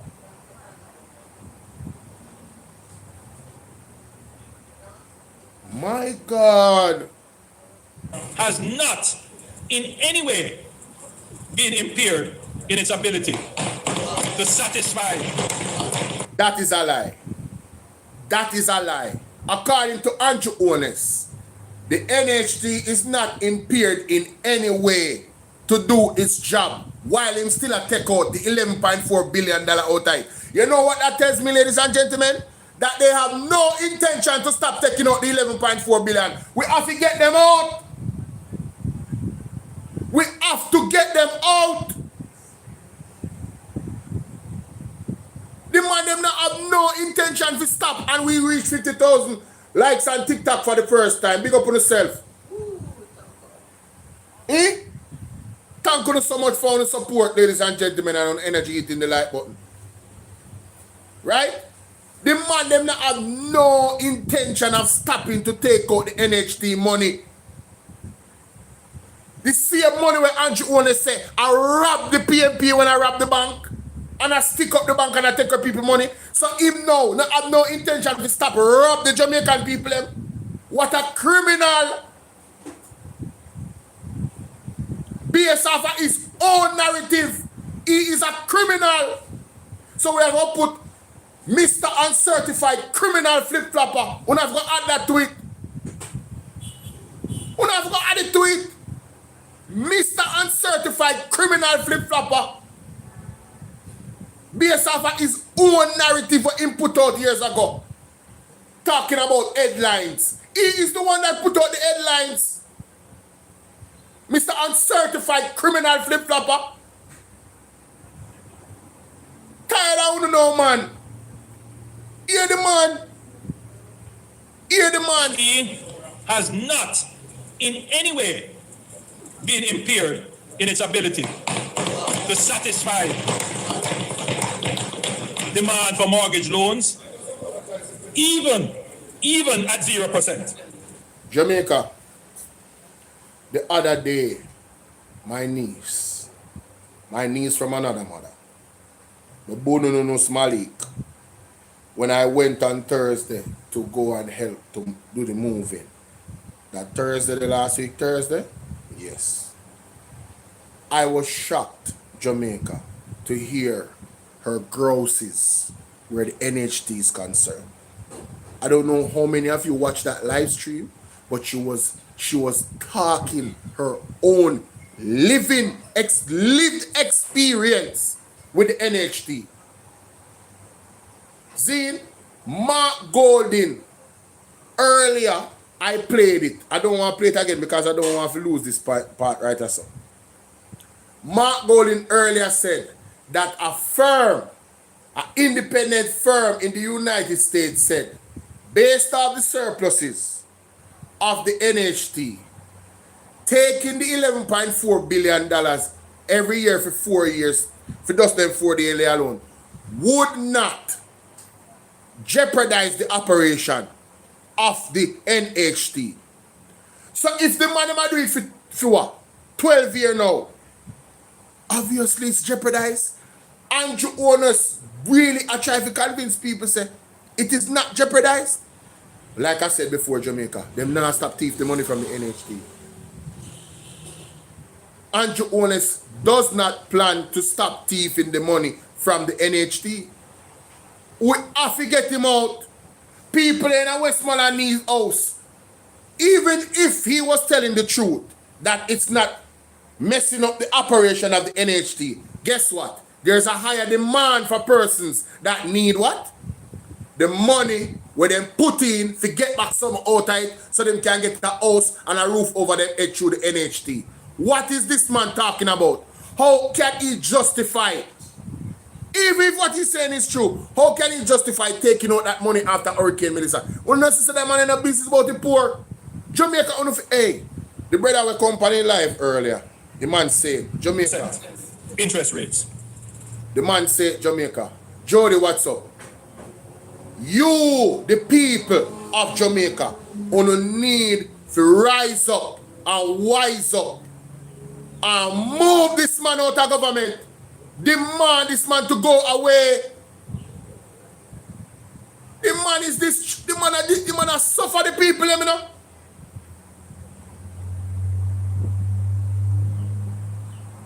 And the man come and a positive thing like say, yo, Jamaica. No man. You see, I want to big up Isaac Buchanan. Isaac Buchanan said it.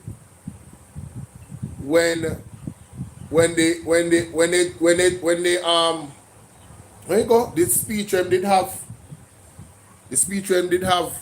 when they deal with the meeting down at East Portland, when they took away the socialists, you didn't say anything, and now there's nobody left to defend you. So because it's not happening to you, my point is, you're not ball out. And him a laugh on top of it too, you know. Exactly why you pay NHT not sexy. For Andrew Rob with money. Daily Amaris, big up. Why, this is unreal, yeah, man. To further improve the cash flow under the external financing mortgage program, NHT contributors can access their NHT mortgage through approved partner institutions instead of going through the NHT itself. The NHT's portion of the loan attracts its usual NHT interest rate, even though the loan is processed externally. Furthermore, there has been no issue, very important point, Madam Speaker, there has been no issue of misuse or mismanagement of any NHT fund under my administration. Nobody, we don't know about that. We don't know about that. We don't know about that. Your government is corrupt. That's what you are saying. We don't know about that. Talk about the $3 trillion that is unaccounted for. $3 trillion plus under your administration. How can he say that? The 11.4 billion is going into what? The consolidated fund. So how can you directly say that the NHT fund has not been misused and no corruption not there? Won't we take people for idiot, you know? Just like how he cannot be certified. Just like how he can't tell me how he making money.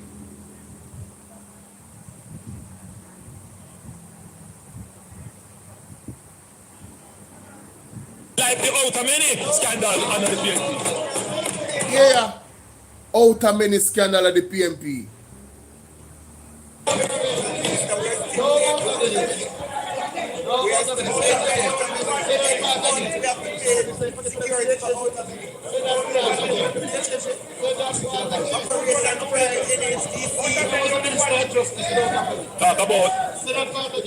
Talk about corruption. Yes.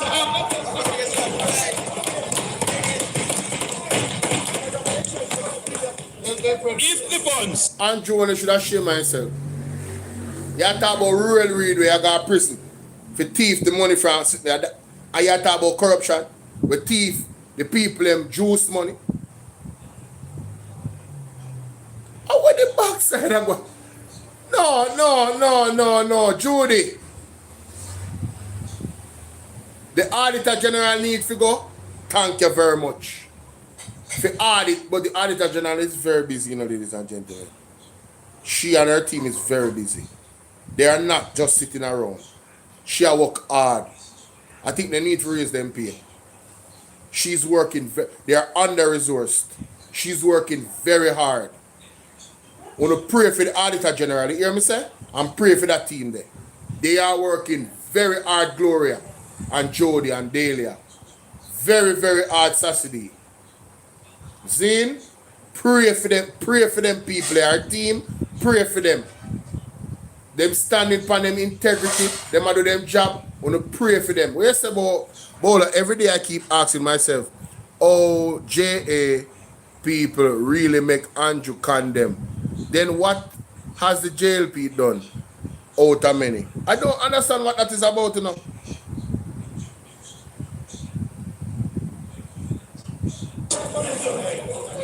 If the funds remained with the NHD, they would largely have been invested in government securities and sat on the balance sheet as lending capacity, waiting for projects that too often do not materialize. So Andrew Holness is now, after him say, PNP a thief the money from the NHD. He is now telling us that the money would just be sitting there not being used for much. What the hell can go so? You know, so Mama Sandy sent me a invite and I never did see it till late. Mama Sandy in that place, send her an invite. The man I try to tell we say, the money in the NHT would have slung on an idle and he might use it to do something constructive. Me mama print. No man. This man is a pathological liar.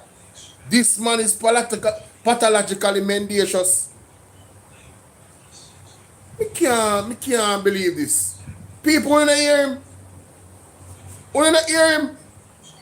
It as lending the NHD, they would largely have been invested in government securities and sat on the balance sheet as lending capacity, waiting for projects that too often do not materialize. So what I tell we say is that his government is such a failure that they would have the NHD money not being used what it's supposed to be used for. Them not have the creative mind to accelerate the NHT or improve the NHT according to him, you know.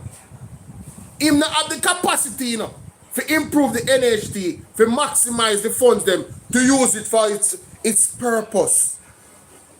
The money would be sitting there not doing anything. So yeah man, me just thief the money to put it in the budget.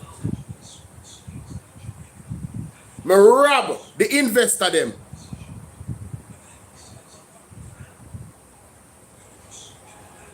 trying to cover for the robbery of the last 10 years under his administration?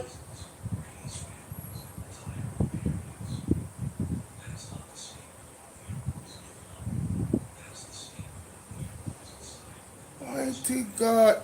Hey, the man they are talking about Nara not even accelerate, not even. There's no people in Nara.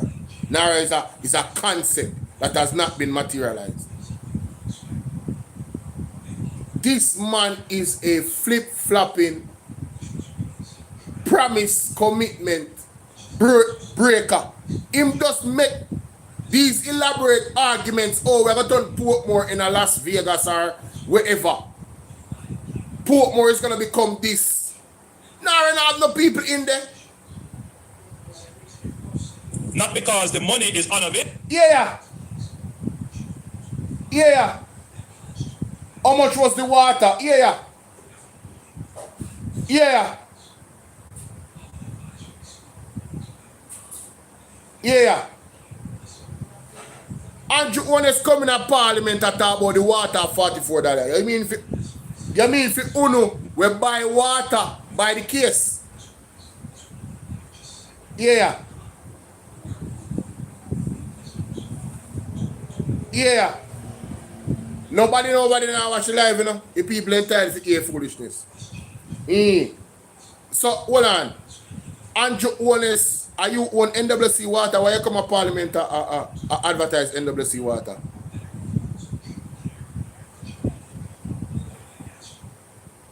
Andrew Holness say NWC water is about $20. Andrew Holness say, hey, don't trust the water there, no. Uno don't drink the water there, no. Anything when Andrew Holness endorse, uno don't get involved in it, you know. Shun the very appearance of evil. Do not drink that water, Jamaica. Me say, do not drink that water. You hear me say? Alright, me now hold on me that going and talk. Don't drink that water. But NHT, NWC water.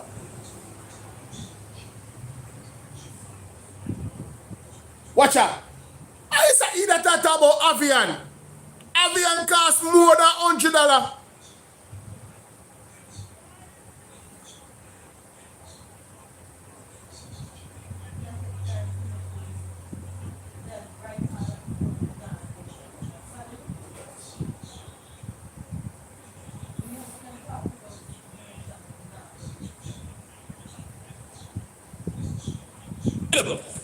But because one, we do not have enterprise scale contractors in sufficient numbers. That's the reality. Number two, we do not have large swathes of developable land that is close to where people want to live or where sufficient infrastructure exists, so that all that is required to do is to put in the last mile. Andrew Holness come with beer gimmicks in our Parliament. And them alone are music, no? This is why we are building new roads to open up new lands for housing. Let's come off of this here. Maybe we can hear. Yeah, man, me not play no more. Maybe we can hear what my niece say. Me can hear what my niece say. Last week, Thursday.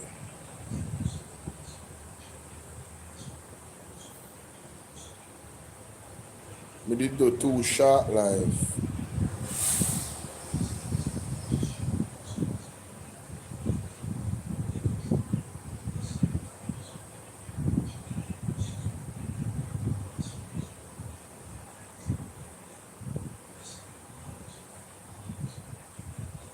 Mark, Dr. Bishop Mark Stewart, big up. Tell the Jezebel good morning. Good morning. Morning. Well, on them people. I don't say that channel I'm going to do it, man. Yeah, man. BOLO V&R clips.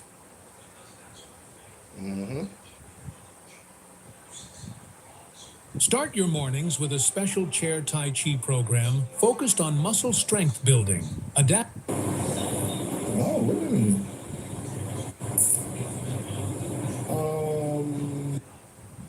Like and share the video. Oh, wait a minute.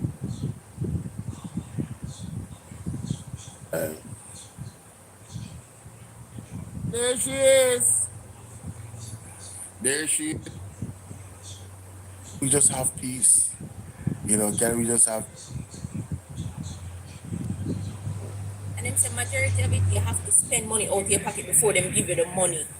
And then them reimburse you after. Listen to this, Jamaica. Walk on Twitch. Listen to my niece.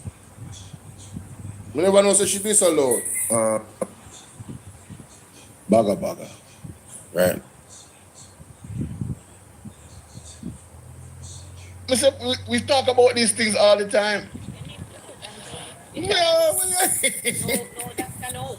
What we're gonna do? Man, hey, I've been beating that drum on my platform for And if days. they want to push for Andrew Post, so they need to take him and put him on island. Mighty God. No, Malik curse on me.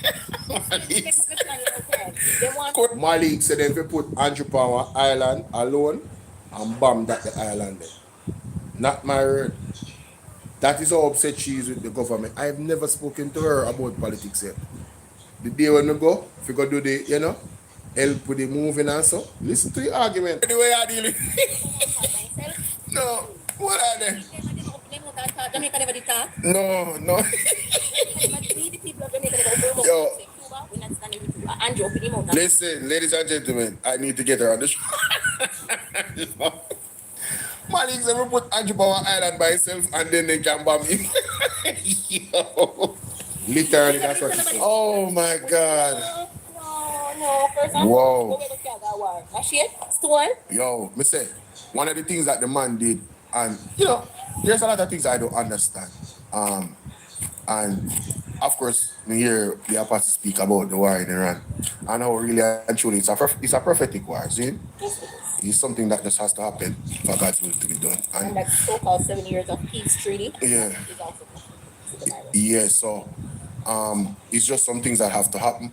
And I'm not leading on to my own understanding, ladies and gentlemen. That's where I'm at with it. I'm just not doing it because I don't want to blaspheme someone alone. I know say I do something with it happen, but yeah, man, it depends on the other. The humanitarian side of it is like, man. You have to go on the one where can we just have peace? But nobody know over there. Can we just have peace? And what I don't like about Andrew, him just know why he was the first leader of Jamaica to go to Israel, to visit Israel. I'm like, whose man's is this? Bro, what is wrong with you? Whoa, what is wrong with you? Whose man's is this? Correct what I say. Labor has never shown no love to Jamaica from day one. Boy, I cannot disagree. When the man them say selfish better than education, I'm like, yeah. Okay. Selfish though. Selfish. You've never heard that? One of the leaders of the Jamaican Labour Party said selfish better than education. Andrew Holness said that the economy can yam. That's all like one very, very gluttonous person. Him say it recently too. Him said the economy can yam. See him open what's up, mama? Him said the economy. I don't miss who he said it. The economy can yam. And them alone eat. No. The economy cannot yam. It's not something that you can put in a mouth and eat. It's foolishness. Him chatting garbage. No, I'm not talking about that way. Them eat meaning. Yeah, I know exactly. I know exactly what they're talking about. Yeah. Probably from that context is what he was saying. That yes, me I full my pockets. And you are telling us, Bustamante says selfish can yam. No, selfish better than education. I just want to say big up Michael Manley. People talk about, people always do the race thing, but out of all the leaders that we have, they are from the Alice, they glimpse a couple times, And big up PJ Patterson too. You understand? It's just not looking at skin or anything. None of them are perfect, obviously, but there's certain programs and things that they really put in place that really, even now, if they were being used in the right capacity, they would still be benefiting the people of Jamaica. But this government chooses to abuse it, like the NHT fund. Taking the NHT fund. Started on NHT. People need to stand up and talk about the injustice that they're facing in NHT. One person's experiencing it myself firsthand for the past 2 years. It is a mess. It is terrible. Tell me about it. It is terrible. Me out here about what them do. What do you when the hurricane happen? Them I do some houses, NHT houses, down St. Elizabeth side. And when the hurricane happen, People go on site and check the place, and sometimes they realize what they were doing. Shortcutting the places. So where there should be steel is wire, pulling up the houses. So everything flatter and everything exposed. I wonder if the Edmund Bridge, Edmund something facility I talk about, because the corruption on the NHT side was man, listen. See, the NHT have private partners, you know. You understand? They run certain programs through it. But really and truly, it all goes back to Jonas, you know. He's the pirate of the entire situation. Because him himself is building housing schemes. Him and his family could benefit from. And then what person should be benefiting from through NHT, we're not getting it. And if you go, you have to qualify. How are you qualifying for? How should we be qualifying for something that should be a benefit to persons who do not have it? You say, okay, you pay taxes and so forth. You can get no. Is a certain amount you're getting, and then what? They're telling you about the out-of-pocket money that you keep having to spend just for getting to the point of approval for the loan. We spent almost $1 million out of pocket, which was never told to you or discussed through any of the meetings. They just be like, oh, here's a checklist, you have to go do this. All right, that's it. There's nothing else. Then you go again, there's something else. All right, you need to clear the land, you need to do this. What am I gonna get the money yet? You say I'm gonna get the money. No, after you clear the land. So you actually went through this process? I am still currently in this process. And it's cost you how much money already? I'm not the first person to do it, because speaking to a contractor, he deals with persons that go through NHT a lot, and he said majority of persons in company phone crying. Wow. Stressed out. Wow. And then say majority of it, you have to spend money out of your pocket before them give you the money. And then them reimburse you after. We're supposed to get it as a regular Jamaican trying to make it. We're supposed to get 400,000 if you go clear land. To excavate land. And you have to lay the foundation first before they give you the money. I'm serious. The money we're supposed to use to build the house, then say you have to clear the land, you have to have one site visit first, then approve it, and then you get the money. What? Wow. And don't even get me started. You have to jump through hoops to get the land too, through NHT. Wow. I did not know that you I'm not going to play all of that. If you guys want to go and listen to that video, I'm going to drop the link in the comment section. Yeah, man. I had a very... I was so surprised when she told me about her experience with the NHT situation. And she's still going through it right now. And she's a young girl. She's trying, and it's very frustrating. And the People's National Party would have made that access way easier in helping young people between the ages of 18 to 45 years old to access affordable housing. $500,000 grant, ladies and gentlemen, grant for starter up. You hear me say? $500 if you pay your mortgage for one of those affordable homes. The land portion of it would have been given to you for free. So the value of the property is way less than what you'd pay for it. Whatever the value of the land is, the government pay for that. Whatever the 500,000 added to that, the government pay for that. And they're still giving you affordable house. When you get the house now, you know, so you can use the land value to get as equity to further advance your economical situation, your growth, personal growth. Right? Jamaica, Andrew will speak for one next 2 hours. It appears. Me, nah, stay with him, you know. Nah, stay with him. I go end my life right now. Me tired for it. I'll do it in the back of me. Me tired for here. I not tell no lie. I'm so tired of hearing it. I'm so tired. I can't listen no more. I'm having a headache at this point. He tells so much lies, like, oh my God, man. He tells too much lie, bro. I am waiting on Colin. Did Colin Bell start his life? Hold on there. Few persons them from BOLO V&R 2.0. Let me drop the link to the video that I'm talking about so you can go watch it with my niece on your time. You know? She really broke it down, man. Me and her I was like, man, me and her need to do a show together sometimes. You know what I mean? I never knew that. You know some is intelligent and bright, but I never knew she was so tapped in as a young lady into the politics. I have to tell you, I am very, very proud. I am very, very proud. Indeed. You understand? Very, very proud Jamaica. To just hear her, her thoughts on it. So let me drop the link to that video there. It's on BOLO V&R clips. It's not on BOLO V&R 2.0. So I'm dropping the links on BOLO V&R 2.0 right now for the live stream where you can go hear from her yourself. Alright? Yeah man, me about to wrap things up now, ladies and gentlemen. Thanks for the people on TikTok for the 54,000 likes. I'm gonna leave you. I'm gonna go to the TikTok, a word and a verse. You know what I mean? Let me hear what the apostle is saying. Let me hear what the apostle is saying here. Alright. Oh, Sassy D, me need to go to the, what you say, 1 minute and 12, 1 hour and 12 minutes on that video there. Alright, I'm going to play that too before me leave. Let me hear what the apostle said. Be encouraged. Nice. I speak to witches, wizards, and warlocks. I speak to circumstances. I speak into the atmosphere even now. And I say, cease and desist. Cease and desist. In the name of Jesus, the Christ, the Son of the living God. Every stop order that have been taken out over my life to prevent me from going forward, I now say it is lifted. It is lifted. Amen.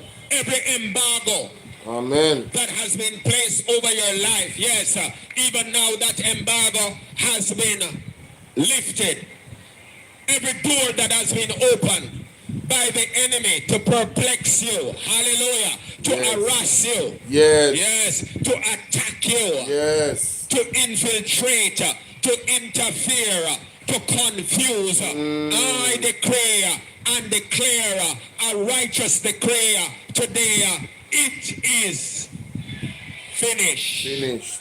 Every negative thoughts that you have been struggling with, wrestling with, suicidal thoughts, thoughts of hopelessness, thoughts that you can't make it and won't make it, you are going to stand and say, it is done. finished. It is finished. It is finished. Every voice that has been speaking in my ears that is not of God, yes, I say right now, you are muted to spirits. Powerful. Powerful. Let me go to the clip that Sassy D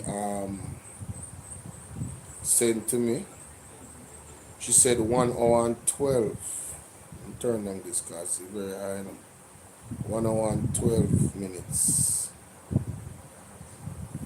Let me see something here. But this clip was a year ago.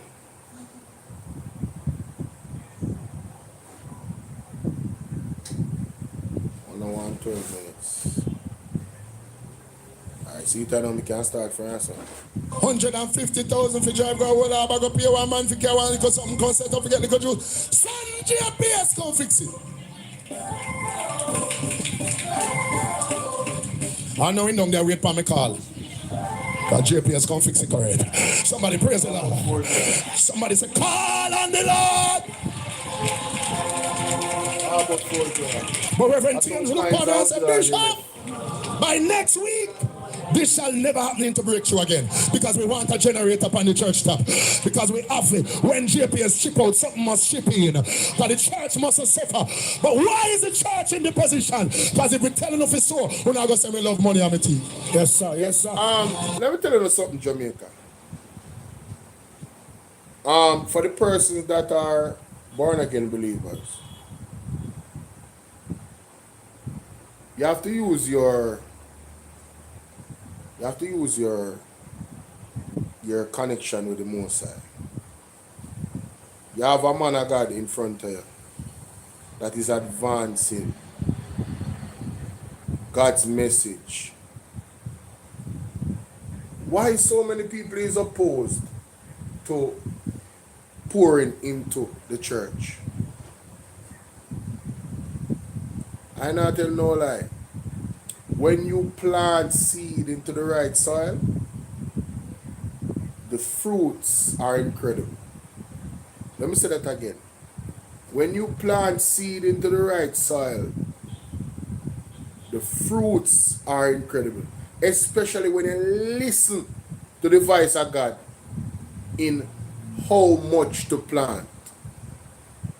When you're obedient.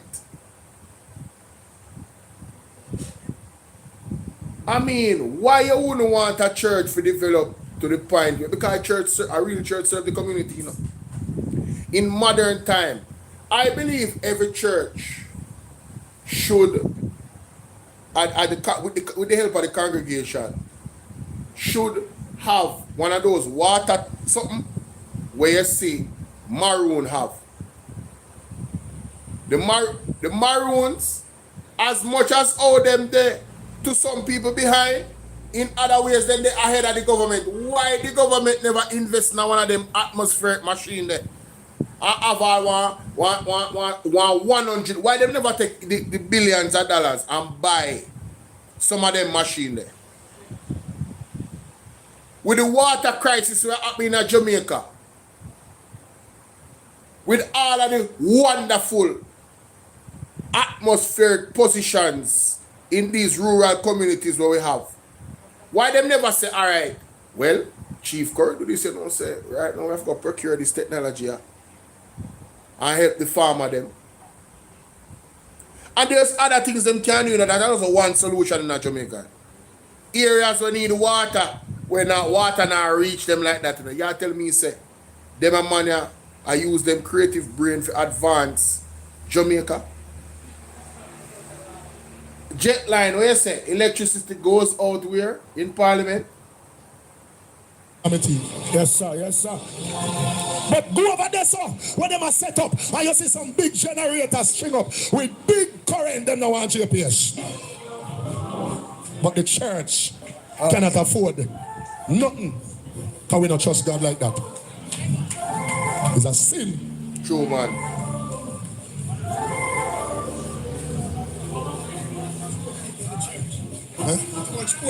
Too much poor people come to church. We want wealth. But how you going to get wealth? You have to give and make it come back. You have to release. Come now. Release a shout for God, destroy the enemy and start bless you in our church. At the count of 7, everybody jump and shout, deliver us, God. 1, 2, 3, shout! Deliverance. Deliverance. Deliverance, God. Deliverance. Deliverance by fire.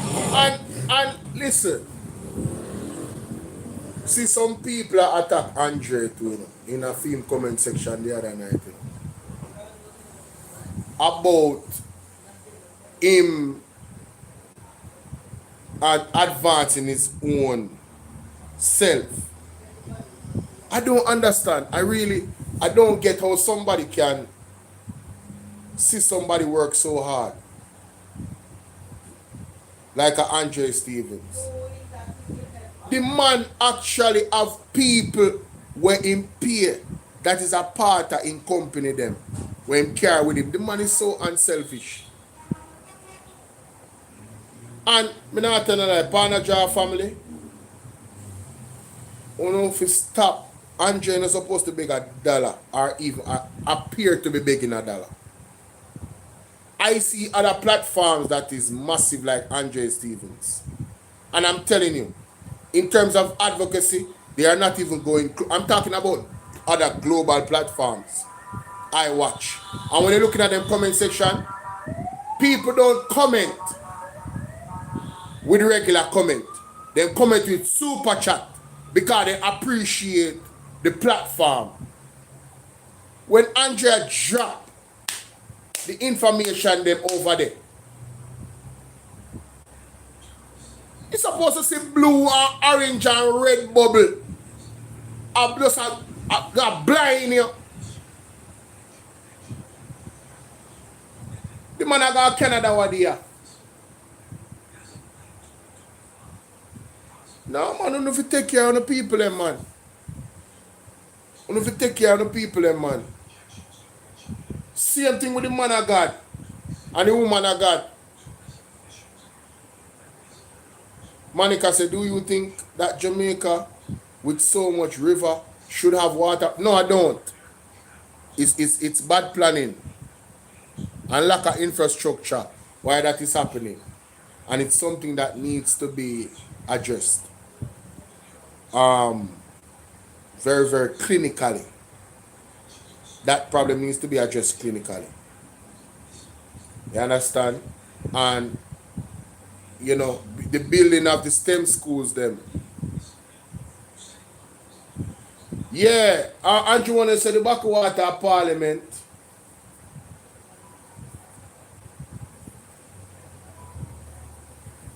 Andrew want to say the backwater of Parliament costs $20, Jamaican.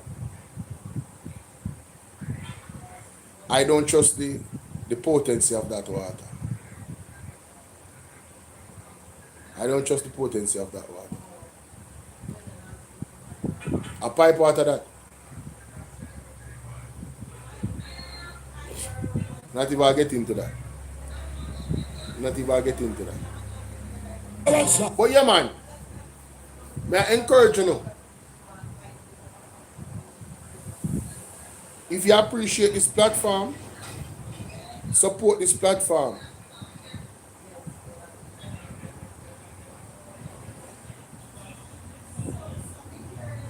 Yeah, man, support the platform.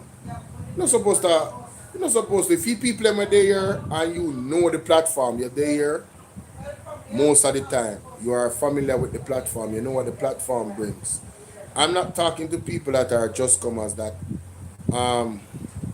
I don't know what I'm talking about. I'm not listening to him enough.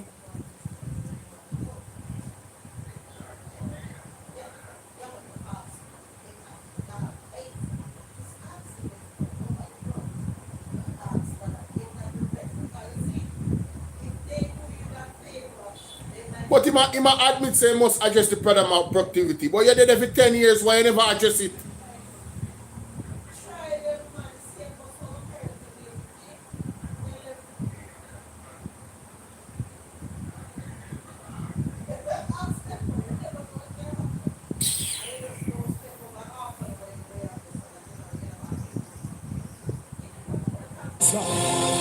Deliverance. Deliverance by fire. Sit down. You know, it's God. The Bible says, pray the people that go to church go pray. They go in at the temple, go pray and say, God, we need help. The people that come against we. And we don't know what to do. But we hide upon you.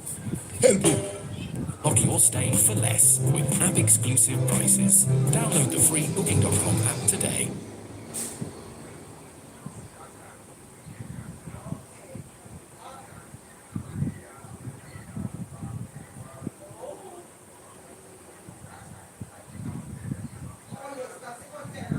Our chip, a world that no longer exists. We hear them from the world of today, and more importantly, to compete globally in the world of tomorrow. I'm proud to announce that we will break ground this year on 2 of the 6 STEM schools that I had announced previously. Andrew only say my break ground on 2 of the STEM schools then, when they promised in 2019. That him said he would have built 3 of them in 6 years.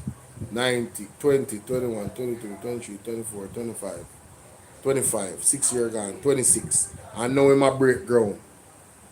He might break ground, you know. You know how long them get the money?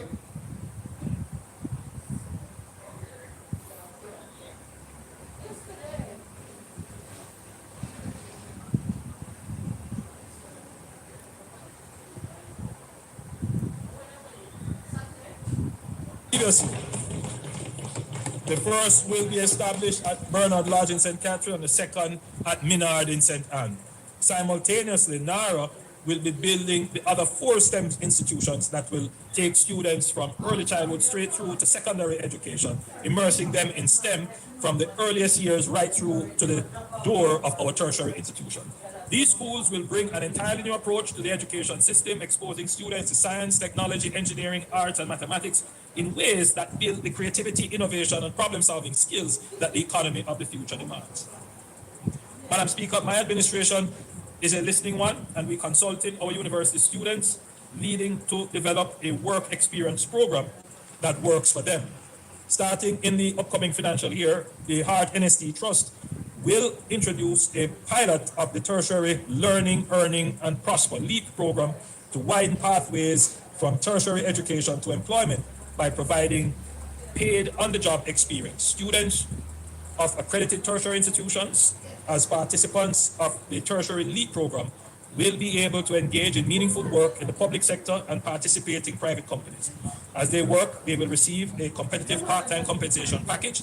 LEAP is an opportunity for students to continue learning while HART places them in employment of their choice so they can assimilate into the workplace, earning an income and garnering valuable experience. I must recognize the president of the University of the West Indies Guild of Students, Mr. Rashawn Winter,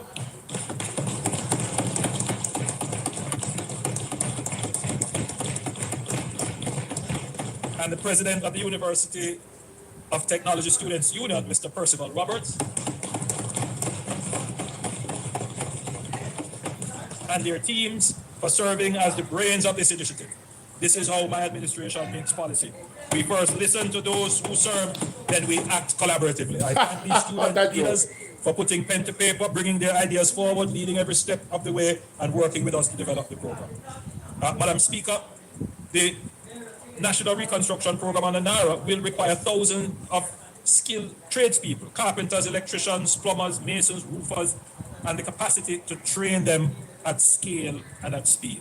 Madam Speaker, the HART Trust NSTA will train construction-related tradespersons who can assist in the Building and Resilience Initiative, as well as propelling the expansion of various sectors. Madam Speaker, we are launching a contractor incubator program, placing selected graduates from HART and UTEC on a guided development pathway with access to technical assistance, advanced training, and concessional financing through the Development Bank of Jamaica to purchase equipment and scale their operations. The intent is to have Jamaicans gain experience on high-value public infrastructure projects and transition faster into sustainable employment and enterprise. Madam Speaker, I like this project because essentially what it is saying, it is an incubator for the new, for a new generation of contractors. Contractors are critical to the utilization of the capital budget. Madam Speaker, I was proud to bring the HART Trust NSTA closer to Prime Minister Siaga's vision when we eliminated tuition fees up to level 4. Since then, HART's doors have been open to more than 500,000 young and not so young men and women island-wide. Our mission to expand access to opportunity through skills training is not yet complete. I shall now complete that mission. In the coming financial year, tuitions for all HART NSTA Trust programs up to level 5. Note that this is a bachelor's degree will be abolished for Jamaicans in the most challenging circumstances.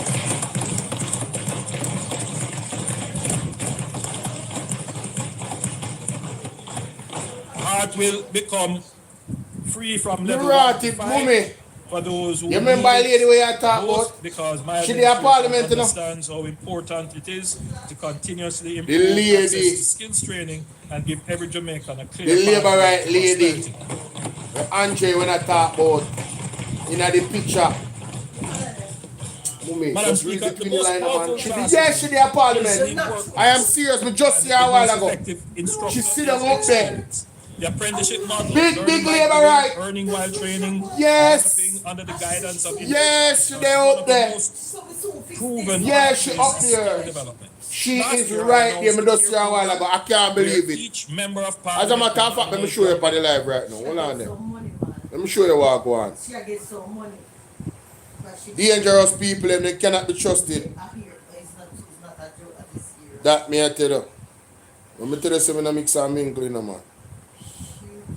When she heard, let me show you. Calm down. Calm down. Nobody said that. We first listen to those who serve, then we act collaboratively. See ya? I thank you. See ya? Kiss me, mama. See ya? Right, so come here to something. Screenshot it and send it. Alright. See how there? Let me send it to you. I can zoom in right pan her so you can see her. Hold on the Jamaica. Yeah man, the JLP operative them man. She sit down there by herself. No, she there up at the top. Yes. Yeah.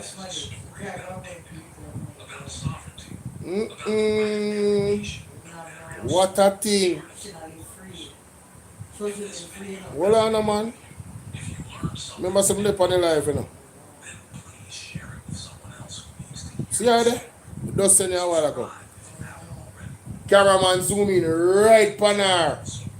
Yo, Jamaica, me a left, you know. Me ratty, the hard mat, people come myself, me general. They about 4 hours, you know, or 3 hours. I from when me life from 2 o'clock.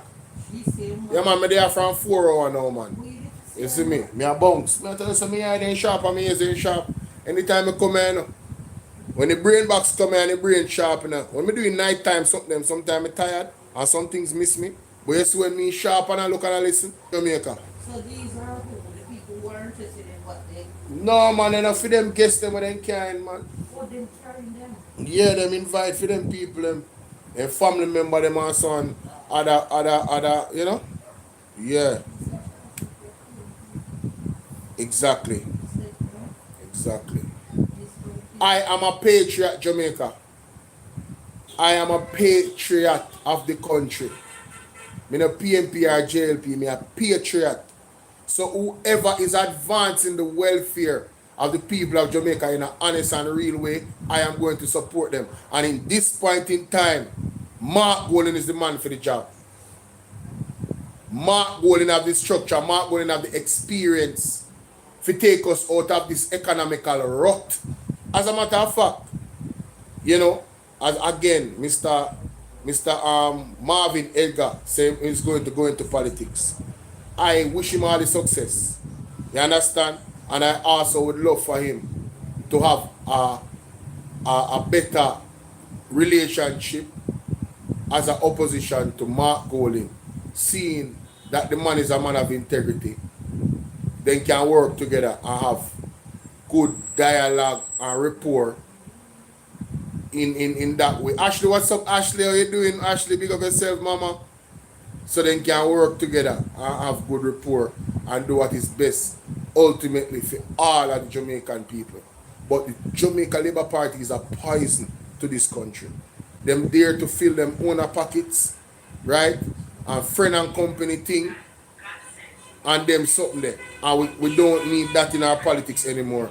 The Jamaica Labour Party has continued the dirty politics of violence. Them is corrupt. And one by one they'll be going to jail. All you hear them a chat about this and that and all them promises there, it means nothing when you look at their track record. You understand? But God is good. See you guys later. That's my time and I'm out. Peace. Pick up on yourself, people. Later, yeah. I'm tired of them too, Sandy. Tired of them. Tired of them, man. They must go away. Later. YouTube. Thank you guys for being here. Love you.